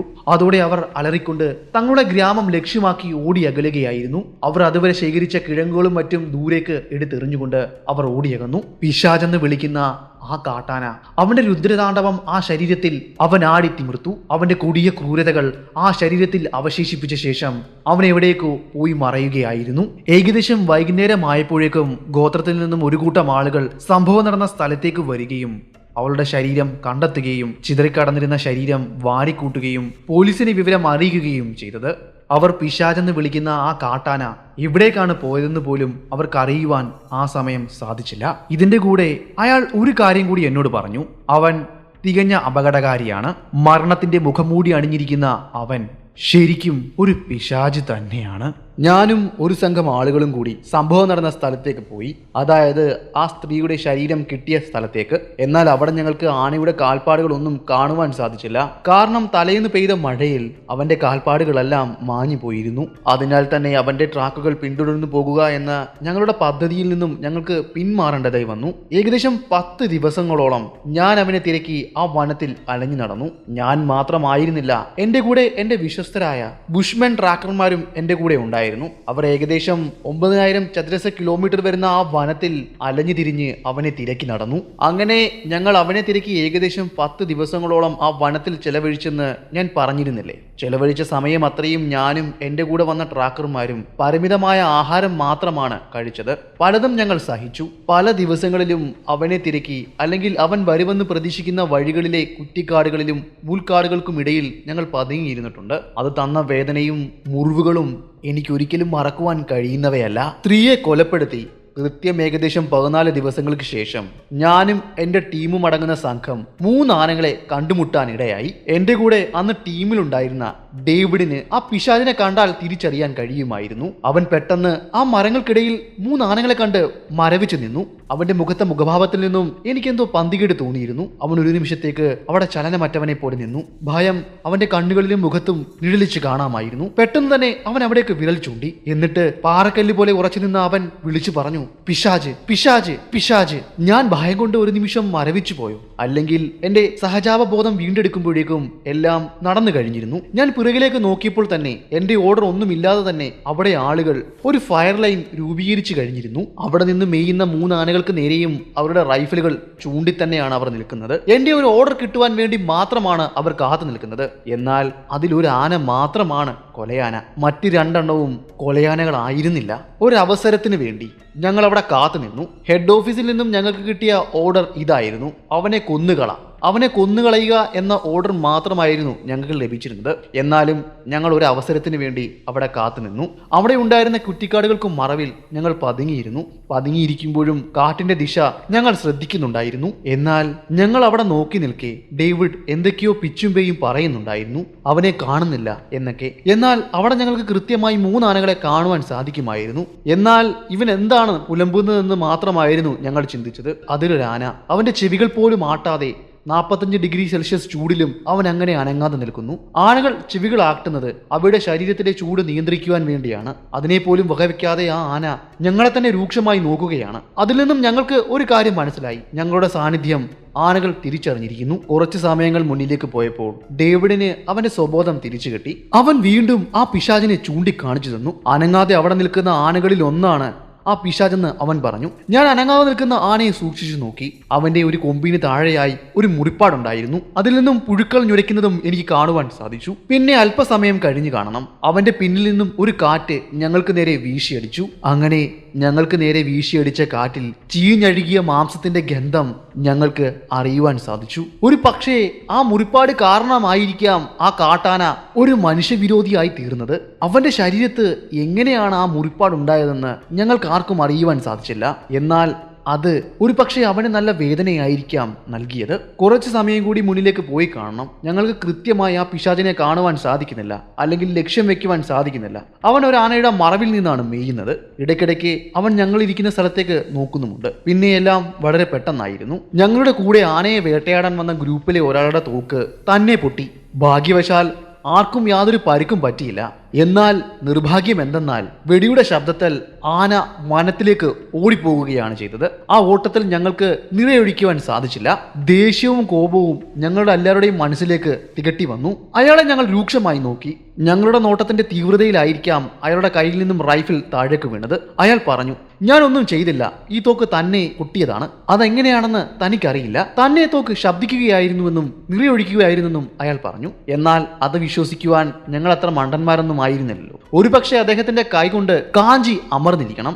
ദിവസങ്ങളായി ഞങ്ങൾ വനത്തിൽ അലഞ്ഞു നടക്കുകയാണ്. .458 റൈഫിലുകളുടെ ഭാരം ഞങ്ങളുടെ ശരീരത്തെ വല്ലാതെ തളർത്തിയിരിക്കുന്നു. ഇത്തവണ അവൻ രക്ഷപ്പെട്ടത് അവന്റെ ഭാഗ്യം കൊണ്ട് മാത്രമാണ്. കാരണം 30 മീറ്റർ ആണ് ഞങ്ങളുടെ കയ്യിരിക്കുന്ന റൈഫിലിന്റെ പരിധി. എന്നാൽ 30 മീറ്ററിനും അപ്പുറമായിരുന്നു ആന നിന്ന് മേഞ്ഞുകൊണ്ടിരുന്നത്. അവൻ അടുത്തേക്ക് വരുവാൻ വേണ്ടിയായിരുന്നു ഞങ്ങൾ കാത്തുനിന്നത്. എന്നാൽ അവിടെ സംഭവിച്ചതോ പ്രതീക്ഷിക്കാത്ത മറ്റൊന്ന്. എന്തായാലും കുറച്ചു ദിവസം ഗോത്ര ഗ്രാമത്തിലേക്കോ ഓഫീസിലോ പോയി ഇത്രയും കാലം വനത്തിൽ അലഞ്ഞു തിരിഞ്ഞ് നടന്നതിന്റെ ക്ഷീണം അകറ്റുവാൻ വേണ്ടി വിശ്രമം അത്യാവശ്യമാണ്. മുള്ളുകളും കമ്പുകളും എന്റെ ശരീരത്തിൽ വല്ലാതെ മുറിപ്പാടുകളും വേദനയും സമ്മാനിച്ചു കഴിഞ്ഞിരുന്നു. ഏകദേശം വൈകുന്നേരമായതോടെ ഞങ്ങൾ ഗോത്ര ഗ്രാമത്തിലേക്ക് എത്തിച്ചേർന്നു. പിന്നെ അവിടെ നിന്ന് ഞങ്ങൾ ഞങ്ങളുടെ കോട്ടേജിലേക്കും ഏകദേശം 2 ദിവസങ്ങൾ കഴിഞ്ഞ് മടങ്ങി വരാമെന്ന് ഞാൻ എന്റെ ട്രാക്കർമാരോട് പറഞ്ഞു. അതിനുശേഷം ഞാനും ഡേവിഡും തിരികെ ഞങ്ങളുടെ കോട്ടേജിലേക്ക് പോവുകയായിരുന്നു. ഞങ്ങൾ പോയതിനു ശേഷം മറ്റൊരു സംഭവം അവിടെ അരങ്ങേറുകയുണ്ടായി. നമ്മൾ മുന്നേ പറഞ്ഞ ഗോത്ര ഗ്രാമത്തിൽ നിന്നും ഒരാൾ ആഫ്രിക്കൻ വനത്തിലേക്ക് പോയിരുന്നു. പിന്നീട് ആരും അയാളെ കണ്ടിട്ടില്ല. 2 ദിവസങ്ങൾക്കപ്പുറമാണ് അദ്ദേഹത്തിന്റെ ശരീരം അവർക്ക് കണ്ടെത്തുവാൻ കഴിഞ്ഞത്. അതും ഒരു മരത്തിൽ തൂങ്ങിയ അവസ്ഥയിലായിരുന്നു. ആ പിശാച് കൊമ്പിൽ കോർത്ത് ചുഴറ്റി എറിഞ്ഞപ്പോൾ മരത്തിൽ ഉടക്കിയിരുന്നതായിരിക്കണം അദ്ദേഹം. അയാളുടെ ശരീരത്തേറ്റ ആഴമേറിയ മുറിവിൽ നിന്നും ധാരാളം രക്തം ഒലിച്ച് നഷ്ടമായി കാണണം. മരത്തിൽ തൂങ്ങിക്കിടന്ന അദ്ദേഹത്തിന്റെ ശരീരത്തിൽ നിന്നും രക്തം താഴേക്ക് ഒലിച്ചിറങ്ങുന്നുണ്ടായിരുന്നു. അവിടെ നിന്നും ദുർഗന്ധം വമിച്ചതോടെയാണ് ആളുകളുടെ ശ്രദ്ധ ആ മരത്തിലേക്ക് പതിയുന്നത്. അങ്ങനെയാണ് അദ്ദേഹത്തിന്റെ ശരീരം ആ മരത്തിൽ നിന്നും അവർക്ക് കിട്ടുന്നതും. കിട്ടിയപ്പോഴേക്കും ജീർണിച്ച അവസ്ഥയിലായിരുന്നു ആ ശരീരം അപ്പോൾ ഉണ്ടായിരുന്നത്. അയാളുടെ ശരീരത്ത് ആഴമേറിയ കൊമ്പുകൾ കൊണ്ടുണ്ടാക്കിയ മുറിവ് മാത്രമായിരുന്നു ഉണ്ടായിരുന്നത്. വേറെ ചതവുകളോ ഒന്നും ഉണ്ടായിരുന്നില്ല. ഒരുപക്ഷെ അദ്ദേഹത്തെ കൊമ്പിൽ കോർത്ത് ചുഴറ്റി എറിഞ്ഞപ്പോൾ അയാൾ മരത്തിൽ തൂങ്ങിക്കിടന്നതായിരിക്കണം. വിവരമറിഞ്ഞ് പിറ്റേ ദിവസം ഞങ്ങൾ ഗ്രാമത്തിലേക്ക് എത്തി. വീണ്ടും 5 ദിവസങ്ങൾ നീണ്ടുനിന്ന തിരച്ചിലിനൊടുവിൽ ഞങ്ങൾ 5 ആനകളെ കണ്ടെത്തി. 5 ആനകളും കൊമ്പന്മാരായിരുന്നു. 5 ആനകൾ നിന്ന് മേയുകയായിരുന്നു. അതിലൊന്നിൽ കൊലയാളി ഉണ്ട് എന്ന കാര്യം ഞങ്ങൾക്കറിയാമായിരുന്നു. പക്ഷേ അവനെ കണ്ടെത്തുക എന്നത് തികച്ചും പരിശ്രമമായ കാര്യമാണ്. കാരണം നമ്മൾ മുന്നേ പറഞ്ഞിരുന്നുവല്ലോ, 5ഉം കൊമ്പന്മാരായിരുന്നുവെന്ന്. നമുക്കിപ്പോൾ അറിയാവുന്നത് ഒന്ന് മാത്രമാണ്. അവന്റെ ശരീരത്തിലുണ്ടായ ആ മുറിവ്, കൊമ്പിന്റെ വശത്തുള്ള മുറിവ്, അതിലൂടെ മാത്രമാണ് നമുക്ക് അവനെ കണ്ടെത്തുവാൻ സാധിക്കുകയുള്ളൂ. എന്നിരുന്നാലും ഞങ്ങൾ അവരെ നിരീക്ഷിച്ചുകൊണ്ട് അടുത്തുണ്ടായിരുന്ന ഒരു പൊന്തക്കാടിലേക്ക് ഒളിച്ചിരുന്നു. അവരുടെ നീക്കങ്ങളെല്ലാം ഞങ്ങൾ നിരീക്ഷിച്ചുകൊണ്ടിരുന്നു. അങ്ങനെ ഞങ്ങൾ അവരെ നിരീക്ഷിച്ചുകൊണ്ടിരിക്കുന്ന സമയം അപ്രതീക്ഷിതമായി ഒന്നവിടെ സംഭവിക്കുകയായിരുന്നു. ഞങ്ങൾക്ക് പിന്നിൽ നിന്നും ചീഞ്ഞ മാംസത്തിന്റെ ഗന്ധം അടിക്കുന്നതായി ഞങ്ങൾക്ക് തോന്നി.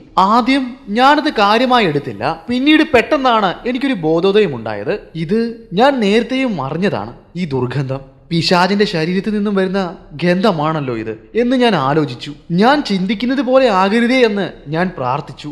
എന്നിട്ട് പതിയെ ഞാൻ തിരിഞ്ഞു നോക്കി.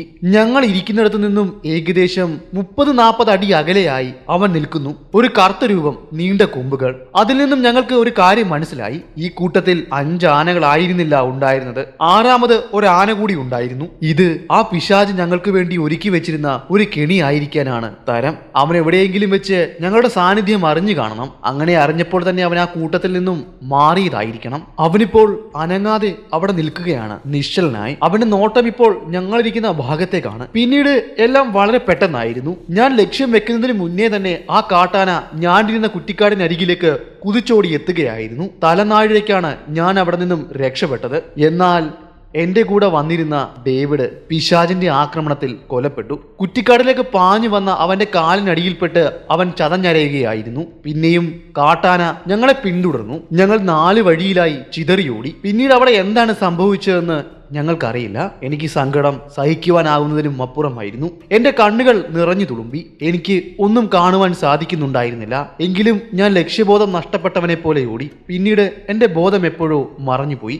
അതോടെ എന്നേക്കുമായി എന്റെ സുഹൃത്തിനെ നഷ്ടപ്പെട്ട വേദന എന്നിൽ ഉണങ്ങാത്ത മുറിവ് പോലെ കിടന്നു. എന്താണ് അവന് സംഭവിച്ചതെന്ന് എനിക്കറിയില്ല. ഒരുപക്ഷെ ആ പിശാചിന്റെ അലറി വിളിച്ചുള്ള വരവ് കണ്ടപ്പോൾ അവൻ പതറിയിരിക്കണം. അവൻ എന്ത് ചെയ്യണമെന്ന് ഒരു പിടുത്തവും കിട്ടിക്കാണില്ല. എനിക്ക് റൈഫിൾ ചൂണ്ടി അവന് നേരെ നിറയൊഴിക്കുവാനും സാധിച്ചില്ല.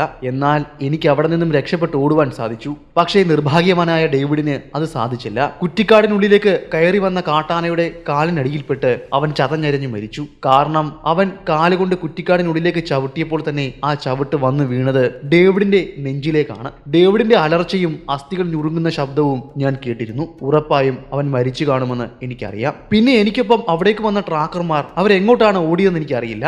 അവരുടെ നേരെ ആ കാട്ടാന ചീറി അടുക്കുന്നത് ഞാൻ കണ്ടിരുന്നു. എന്നാൽ അവന് നേരെ നിറയൊഴിക്കുവാൻ പറ്റുന്ന ഒരു മാനസികാവസ്ഥയിലായിരുന്നില്ല ഞാൻ അപ്പോൾ. സഹിക്കാൻ പറ്റാത്ത ദുഃഖം എന്നെ അന്ധനാക്കി കാണണം. പിന്നെ എപ്പോഴോ എനിക്ക് ബോധം വരുമ്പോൾ ഞാൻ ഗോത്ര ഗ്രാമത്തിനുള്ളിലാണ്. എനിക്ക് ചുറ്റും ആളുകൾ കൂടി നിൽക്കുന്നുണ്ട്. അവരെന്തൊക്കെയോ പറയുന്നുമുണ്ട്. ഒന്നും എനിക്ക് വ്യക്തമാകുന്നില്ല. എല്ലാം എനിക്ക് മനസ്സിലാകാത്ത ഭാഷയെന്ന പോലെയാണ് എനിക്ക് തോന്നിയത്. ചുറ്റും മങ്ങിയതുപോലെ. പിന്നെ പതിയെ പതിയെ എന്റെ കാഴ്ച സാധാരണ ഗതിയിലേക്ക് മാറി. എന്റെ സ്വബോധം തിരിച്ചു കിട്ടിയതുപോലെ എനിക്ക് തോന്നി. ലക്ഷ്യബോധം നഷ്ടപ്പെട്ട എന്റെ ഓട്ടം എന്നെ കൊണ്ടുവന്നെത്തിച്ചത് ഒരു വലിയ മരത്തിന്റെ തടിയിലേക്കാണ്. മരത്തിൽ വന്നടിച്ച് ഞാൻ നിലത്തേക്ക് വീഴുകയായിരുന്നു. ആ അടിയിൽ എന്റെ ബോധം പൂർണ്ണമായും നഷ്ടമായി കഴിഞ്ഞിരുന്നു. അതിന്റെ വേദന ഇപ്പോഴും എന്റെ നെറ്റിയിലുണ്ട്. ആ മുറിപ്പാടുമുണ്ട്. അങ്ങനെ ആയിരുന്നു അത്രേ എൻ്റെ ബോധം നഷ്ടമായത്. അതൊന്നും എനിക്ക് ഓർമ്മയില്ല. എന്നാൽ ആ പിശാചിനോടുള്ള പക മാത്രം എൻ്റെ ഉള്ളിൽ കനൽ പോലെ നീറി നീറി കത്തി. ഡേവിഡിന്റെ മരണം എനിക്ക് മാനസികമായ വലിയ സമ്മർദ്ദമാണ് അത് നൽകിയത്. എൻ്റെ ഏറ്റവും അടുത്ത ഒരു സുഹൃത്തായിരുന്നു ഡേവിഡ്. ഏകദേശം 5-6 വർഷത്തെ പരിചയമാണ് ഞങ്ങൾ തമ്മിലുള്ളത്. എൻ്റെ ഒരു സുഹൃത്തിനും അപ്പുറമായിരുന്നു അയാൾ എനിക്ക്. അയാളുടെ വിയോഗം എന്നെ ഒരു ഭ്രാന്തനാക്കി മാറ്റി. ഈ സംഭവങ്ങളെല്ലാം കെട്ടടങ്ങിയ ശേഷം ഏകദേശം 3-4 ദിവസങ്ങൾക്കപ്പുറം ഞാൻ വനത്തിലേക്ക് പോകുവാൻ തീരുമാനിച്ചു, ആഫ്രിക്കയിലെ ആ കാട്ടാനയെ വേട്ടയാടുവാൻ വേണ്ടി. എന്നാൽ ഇത്തവണ അവിടേക്ക് പോകുമ്പോൾ എൻ്റെ ട്രാക്കർമാരെ ഞാൻ ഒപ്പം കൂട്ടിയിരുന്നില്ല. നീറുന്ന കനലിന്റെ പക മാത്രമായിരുന്നു എൻ്റെ ഉള്ളിൽ അപ്പോൾ ജ്വലിച്ച് കത്തിക്കൊണ്ടിരുന്നത്. ഏറെ ദൂരം ഞാൻ കുറ്റിക്കാടുകളും പുല്ലുകളും നിറഞ്ഞ ആ സ്ഥലത്തുകൂടി നടന്നകന്നു. ഇടയ്ക്കിടയ്ക്ക് പുൽമൈതാനിയിലൂടെയും മരങ്ങൾക്ക് മറവിലൂടെയും ഞാൻ നടന്നു നീങ്ങി. ജലാശയത്തിന്റെ അരികിലേക്ക് എത്തുകയും അവിടെ മുഴുവൻ അവനെ അന്വേഷിക്കുകയും ചെയ്തു. പിന്നെയും പല സ്ഥലങ്ങളിലൂടെയും ഞാൻ ചുറ്റി നടന്നു. അങ്ങനെ നടന്നു ചെല്ലുമ്പോൾ ഉണ്ടാകുന്ന ഒരു വലിയ പാറയുടെ അരികിൽ നിന്നും ഏകദേശം 1/2 മൈലോളം ഞാൻ നടന്നു ചെന്ന് കാണണം. അങ്ങനെ നടന്നു ചെന്ന് കഴിഞ്ഞപ്പോൾ നിരവധി ആനകളുടെ കാൽപ്പാടുകൾ എനിക്ക് കാണുവാൻ സാധിച്ചു. ഞാൻ പലതിനെയും പിന്നാലെ പിന്തുടർന്നുകൊണ്ട് വനത്തിന്റെ പല ഭാഗങ്ങളിലേക്കും ചെന്നു. അതെല്ലാം എന്നെ കൊണ്ടെത്തിച്ചത് പല പല ആനകളുടെ അരികിലേക്കായിരുന്നു. ഒരെണ്ണം എന്നെ കൊണ്ടുപോയത് കാട്ടാനകളുടെ കൂട്ടത്തിലേക്കായിരുന്നു. മറ്റൊരെണ്ണം കൊണ്ടുപോയത് ഒരു പിടിയാനയുടെ അരികിലേക്കും. വീണ്ടും ദിവസങ്ങളോളം ഞാൻ അവനെ തിരക്കി ഏകനായി ആ വനത്തിലൂടെ അലഞ്ഞു നടന്നു. അന്ന് വൈകുന്നേരമായപ്പോഴേക്കും ഞാൻ തിരികെ ആ ഗോത്ര ഗ്രാമത്തിലേക്ക് എത്തി. അന്നത്തെ രാത്രി അവിടെ കഴിച്ചുകൂട്ടാമെന്ന തീരുമാനത്തിൽ ഞാൻ എത്തിച്ചേർന്നു. അതൊരു നല്ലൊരു തീരുമാനമായിരുന്നെന്ന് എനിക്ക് അന്ന് രാത്രിയിൽ മനസ്സിലായി. അപ്രതീക്ഷിതമായി ആ പിശാച് ആ ഗ്രാമത്തിലേക്ക് വന്നിരുന്നു. അവിടുത്തെ ഒരാളെ ഉച്ചത്തിലുള്ള അലർച്ച കേട്ടാണ് ഞാൻ എൻ്റെ റൈഫിലുമായി അവിടേക്ക് ചെല്ലുന്നത്. അപ്പോൾ അയാളാണ് പറയുന്നത് ഗ്രാമത്തിന്റെ അരികിലൂടെ ഒരു കറുത്ത രൂപം നടന്നു പോകുന്നത് അയാൾ കണ്ടു എന്ന്. കേട്ടവാദി ഞാൻ അദ്ദേഹം പറഞ്ഞ ആ സ്ഥലത്തേക്ക് ഓടിച്ചെന്നു. സംഭവം സത്യമായിരുന്നു. ഗ്രാമത്തിലേക്ക് പ്രവേശിക്കുന്ന കവാടത്തിനരികിലൂടെ ഒരു കറുത്ത രൂപം നടന്നു പോകുന്നത് എന്റെ ശ്രദ്ധയിൽ പെട്ടെന്നാണ് പെട്ടത്. പിന്നെ ഒട്ടും താമസിച്ചില്ല. ലക്ഷ്യബോധം നഷ്ടപ്പെട്ടവനെ പോലെ എന്റെ കയ്യിലിരുന്ന റൈഫിൽ അവിടേക്ക് ചൂണ്ടി 2 തവണ ഞാൻ നിറയൊഴിച്ചു. ആദ്യത്തെ തിര ലക്ഷ്യം കണ്ടില്ല എന്ന് എനിക്ക് മനസ്സിലായി. എന്നാൽ രണ്ടാമത്തെ തിര അവന്റെ ശരീരത്തിൽ എവിടെയോ തറച്ചു കയറിയിരിക്കുന്നു. കാരണം അത് കൊണ്ടതും അവന്റെ ഉച്ചത്തിലുള്ള അലർച്ച അവിടെ ഉയർന്നു കേട്ടിരുന്നു. പിന്നെ അവൻ ഉദിച്ച് എവിടേക്കോ മറഞ്ഞു പോകുന്നതാണ് കണ്ടത്. രാത്രിയിൽ അവൻ ഇരുട്ടിൽ ഇഴുകിച്ചേരുന്ന കാഴ്ച. പിന്നെ പിറ്റേന്ന് നേരം പുലർന്നപ്പോൾ തന്നെ ഞാൻ ഗ്രാമത്തിന്റെ കവാടത്തിനരികിലേക്ക് ചെന്നിരുന്നു. എന്റെ സംശയം ശരിയായിരുന്നു. അവന്റെ ശരീരത്ത് തീരെ തറച്ചു കയറിയിരിക്കുന്നു. അവന് ട്രാക്ക് പോകുന്നതിന് പിന്നാലെ രക്തപ്പാടും കടന്നു പോകുന്നത് എനിക്ക് കാണുവാൻ സാധിച്ചു. ഞാൻ ആ ട്രാക്ക് പിന്തുടർന്ന് വനത്തിനുള്ളിലേക്ക് വീണ്ടും പോയി. ആ ട്രാക്ക് എന്നെ കൊണ്ടെത്തിച്ചത് ഗ്രാമത്തിന്റെ അപ്പുറത്തുള്ള ഒരു ജലാശയത്തിന്റെ അരികിലേക്കായിരുന്നു. ജലാശയത്തിനരികിലൂടെ നടന്നു നീങ്ങുന്ന ആ ട്രാക്ക് വീണ്ടും കറങ്ങി വനത്തിനുള്ളിലേക്ക് പ്രവേശിക്കുന്നതും അവിടെ നിന്ന് തിരികെ ജലാശയത്തിന്റെ അരികിലേക്ക് വന്ന് തെക്ക് ഭാഗത്തേക്ക് തിരിഞ്ഞ് വീണ്ടും വനത്തിനുള്ളിലേക്ക് പ്രവേശിച്ചു പോകുന്നതും എനിക്ക് കാണുവാൻ കഴിഞ്ഞു. ജലാശയത്തിനരികിൽ ഞാൻ സൂക്ഷ്മമായി നിരീക്ഷിച്ചതിൽ നിന്നും അവന്റെ രക്തത്തിന്റെ അളവ് ഒരു ഭാഗത്ത് കൂടുതൽ എനിക്ക് കാണുവാൻ സാധിച്ചു. ഒരു പക്ഷേ രാത്രിയിൽ എപ്പോഴോ അവൻ ഇവിടെ നിന്നും ജലം കുടിച്ചു കാണണം. അപ്പോഴായിരിക്കാം അവന്റെ ശരീരത്തിൽ നിന്നും ഇത്രയും രക്തം ഇവിടേക്ക് വാർന്നൊഴുകിയത്. എന്തായാലും അവിടെ തെളിഞ്ഞു കണ്ട ട്രാക്കിനെ പിന്തുടർന്നുകൊണ്ട് ഞാൻ വനത്തിനുള്ളിലേക്ക് വീണ്ടും പ്രവേശിച്ചു. മുന്നിലേക്ക് പോകുന്തോറും രക്തത്തുള്ളികൾ അപ്രത്യക്ഷമായിക്കൊണ്ടിരിക്കുകയാണ്. ഒരുപക്ഷെ അവന്റെ ശരീരത്തെ പൂർണ്ണമായും അവന്റെ ശരീരത്തിൽ നിന്നും രക്തം വരുന്ന പ്രവാഹം നിലച്ചു കാണണം. കൊഴുപ്പിന്റെ ഒരു പാട കൊണ്ട് അത് മൂടി കാണണം. എന്നിരുന്നാലും ആ ബുദ്ധിമാനായ ആനയുടെ ട്രാക്ക് പിന്തുടർന്നുകൊണ്ട് ഞാൻ വനത്തിലൂടെ ഏറെ ദൂരം സഞ്ചരിച്ചു. എന്നാൽ ആ ട്രാക്ക് ഒരു കെണിയാണെന്നുള്ള കാര്യം മനസ്സിലാക്കുവാൻ ഞാൻ ഏറെ വൈകിയിരുന്നു. മുന്നിലേക്ക് നടന്നു നീങ്ങിയ എന്റെ പിന്നിൽ അവൻ വളരെ പെട്ടെന്ന് എവിടെ നിന്നോ പ്രത്യക്ഷപ്പെട്ടു. എവിടെ നിന്നാണെന്ന് എനിക്ക് ഇപ്പോഴും അറിയില്ല. അവൻ നീട്ടി ചിഹ്നം വിളിച്ചു വന്നപ്പോൾ മാത്രമാണ് അവൻ എന്റെ പിന്നിലുള്ള കാര്യം എനിക്ക് അറിയുവാൻ സാധിച്ചത്. പിന്നെ ഒട്ടും താമസിച്ചില്ല, ഞാൻ ഓടി. എന്റെ പിന്നാലെ അവനും കുതിച്ചോടി വരുന്നുണ്ടായിരുന്നു. ഏറെ ദൂരം ഞാൻ മുന്നിലേക്ക് ഓടി. ഓട്ടത്തിനിടയിലും ഇടയ്ക്കിടയ്ക്ക് ഞാൻ തിരിഞ്ഞു നോക്കുന്നുണ്ടായിരുന്നു. ഞാൻ തിരിഞ്ഞു നോക്കുമ്പോഴും ആ കറുത്ത രൂപം എന്നെ പിന്തുടർന്ന് എനിക്ക് പിന്നാലെ ഓടി വരുന്നത് എനിക്ക് കാണുവാൻ കഴിയുന്നുണ്ടായിരുന്നു. എന്റെ സർവ്വശക്തിയും എടുത്ത് ഞാൻ ഓടി. അങ്ങനെ എന്റെ ഓട്ടം വന്ന് അവസാനിച്ചത് ഒരു വലിയ പാറയുടെ അരികിലേക്കാണ്. ഞാൻ എങ്ങനെയൊക്കെയോ ആ പാറയുടെ മുകളിലേക്ക് വലിഞ്ഞു കയറി. ഞാൻ അതിന് മുകളിലേക്ക് വലിഞ്ഞു കയറിയ സമയം തന്നെ ആനയും എനിക്കരികിലേക്ക് എത്തിയിരുന്നു. അവൻ പാറയുടെ താഴെ നിന്ന് ചിഹ്നം വിളിക്കുകയും തുമ്പിക്കൈ കൊണ്ട് എന്നെ എത്തിപ്പിടിക്കുവാനും പല ശ്രമങ്ങൾ നടത്തി. എന്നാൽ അതെല്ലാം അവിടെ വിഫലമായി പോയി. പിന്നെ ഒട്ടും ഞാൻ വൈകിച്ചില്ല. എന്റെ റേഞ്ച് പരിധിക്കുള്ളിൽ അവനെ ആ പിശാചിനെ എനിക്കിപ്പോൾ കിട്ടിയിരിക്കുകയാണ്. ഞാൻ എൻ്റെ റൈഫിലിന്റെ സേഫ്റ്റി ക്യാപ്പ് റിമൂവ് ചെയ്തു. പാറയുടെ മുകളിലേക്ക് ഞാൻ എഴുന്നേറ്റ് നിന്നു. തോക്ക് എന്റെ തോളിന്മേൽ ഞാൻ ഉയർത്തി വെച്ചു. പിശാചിന്റെ മസ്തകത്തിലേക്ക് ഞാൻ എൻ്റെ റൈഫിലിന്റെ കുഴൽ ചൂണ്ടി. പിന്നെ ആർക്കു വേണ്ടിയോ ആരുടെ ഉത്തരവിന് വേണ്ടിയോ ഞാൻ കാത്തുനിന്നില്ല. എന്റെ കൈവിരലുകൾ കാഞ്ചിയിൽ മേൽ അമർന്നു. വലിയൊരു സ്ഫോടകത്തോടൊപ്പം കുറച്ച് പുകയും അവിടെ ഉയർന്നു. വെടിയേറ്റ ആന പെട്ടെന്ന് നിശ്ചലനായി. വളരെ ക്ലോസ് റേഞ്ചിലുള്ള ഒരു കൃത്യമായ ഷോട്ടായിരുന്നു അത്. വെടിയേറ്റ ആന ഇടത്തേക്ക് ചരിഞ്ഞു വീണു. അവന്റെ കണ്ണുകൾ അടഞ്ഞു. തലയിൽ നിന്നും രക്തം അവന്റെ കൊമ്പിലൂടെ നിലത്തേക്ക് ഒലിച്ചിറങ്ങിക്കൊണ്ടിരുന്നു. അവന്റെ കൊമ്പും തലയും തമ്മിൽ ചേരുന്ന ഭാഗത്തുണ്ടായ മുറിവിൽ നിന്നും ഇപ്പോഴും പുഴുക്കൾ ഞുരച്ചുകൊണ്ടിരിക്കുന്നു. കുറച്ചു സമയത്തെ കാത്തിരിപ്പിന് ശേഷം ഞാൻ താഴേക്കിറങ്ങി. അവന്റെ ശരീരം ഒന്ന് പരിശോധിച്ചു. ഞാൻ തലേന്ന് രാത്രിയിൽ വെടിവെച്ചത് കൊണ്ടത് അവന്റെ പുറകിൽ മുകളിലായിട്ടായിരുന്നു. വലിയ ആഴത്തിലുള്ള മുറിവൊന്നും ആയിരുന്നില്ല അത്. എങ്കിലും അതിൽ നിന്നും രക്തം ഒലിച്ച് താഴേക്കിറങ്ങിയ പാടും അവന്റെ ശരീരത്തിൽ എനിക്ക് കാണുവാനായി. അവന്റെ മരണം ഉറപ്പിച്ച ശേഷം ഞാൻ തിരികെ ഗോത്ര ഗ്രാമത്തിലേക്ക് പോയി. അവിടുത്തെ ഗ്രാമീണരോട് നടന്ന സംഭവങ്ങൾ പറഞ്ഞു. പിന്നെ കുറച്ചു സമയത്തിന് ശേഷം ഞാൻ അവരെയും കൊണ്ട് സംഭവം നടന്ന സ്ഥലത്തേക്ക് വന്നു, ആ വലിയ പാറയുടെ അരികിലേക്ക്. എന്നാൽ അത്ഭുതം എന്ന് തന്നെ പറയാം, ആ പാറയുടെ അരികിൽ ആ കാട്ടാന ഉണ്ടായിരുന്നില്ല. എന്നാൽ അവൻ കിടന്ന ഭാഗത്ത് രക്തത്തിന്റെ പാടുകൾ ഉണ്ടായിരുന്നു. അതെനിക്കൊട്ടും വിശ്വസിക്കുവാൻ സാധിച്ചില്ല. എന്റെ തീരെ കൃത്യമായി ക്ലോസ് ഷോട്ടിൽ അവന്റെ മസ്തകത്തിലേക്ക് തറച്ചു കയറിയതാണ്. ഞാൻ കണ്ടതുമാണ് അവൻ ചരിഞ്ഞു കിടക്കുന്നത്. അവന്റെ ജീവൻ പോകുന്നതും ഞാൻ കണ്ടതാണ്. എന്നാൽ ഇത്രയും പെട്ടെന്ന് അവൻ എവിടേക്കാണ് പോയിരിക്കുക?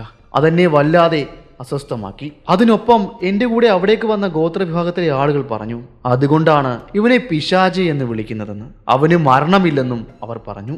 എന്നാൽ എന്റെ കൺമുന്നിൽ നടന്ന കാര്യം വിശ്വസിക്കാതിരിക്കുവാൻ എനിക്ക് സാധിക്കുമായിരുന്നില്ല. കാരണം ഞാൻ അവനെ വെടിവെച്ച് കൊന്നതാണ്. എന്നാൽ ഇപ്പോൾ അവനെ അവിടെ കാണുവാനില്ല. എന്നാൽ അവൻ എങ്ങോട്ടാണ് പോയിരിക്കുക? പിന്നീട് ആ ഗ്രാമത്തിൽ ആ പിശാചിന്റെ ശല്യം ഉണ്ടായിട്ടില്ല എന്നതും ഒരു വാസ്തവം തന്നെയാണ്. ഗ്രേസ് മാർക്സിന്റെ ഇന്നത്തെ കഥ ഇവിടം കൊണ്ട് അവസാനിക്കുകയാണ്. ഞാൻ ഇന്ന് പറഞ്ഞ ഈ കഥ നിങ്ങൾക്ക് ഇഷ്ടമായെങ്കിൽ നമ്മുടെ ചാനൽ സബ്സ്ക്രൈബ് ചെയ്യുന്ന കാര്യം ഒന്ന് പരിഗണിക്കുക. അതുപോലെ നിങ്ങളുടെ ഇഷ്ടം കമന്റിലൂടെയും ലൈക്കിലൂടെയും അറിയിക്കുക. അപ്പോൾ പുതിയൊരു വീഡിയോയുമായി ഞാൻ അടുത്ത ദിവസം വരുന്നതായിരിക്കും. അതുവരെ ഗുഡ് ബൈ.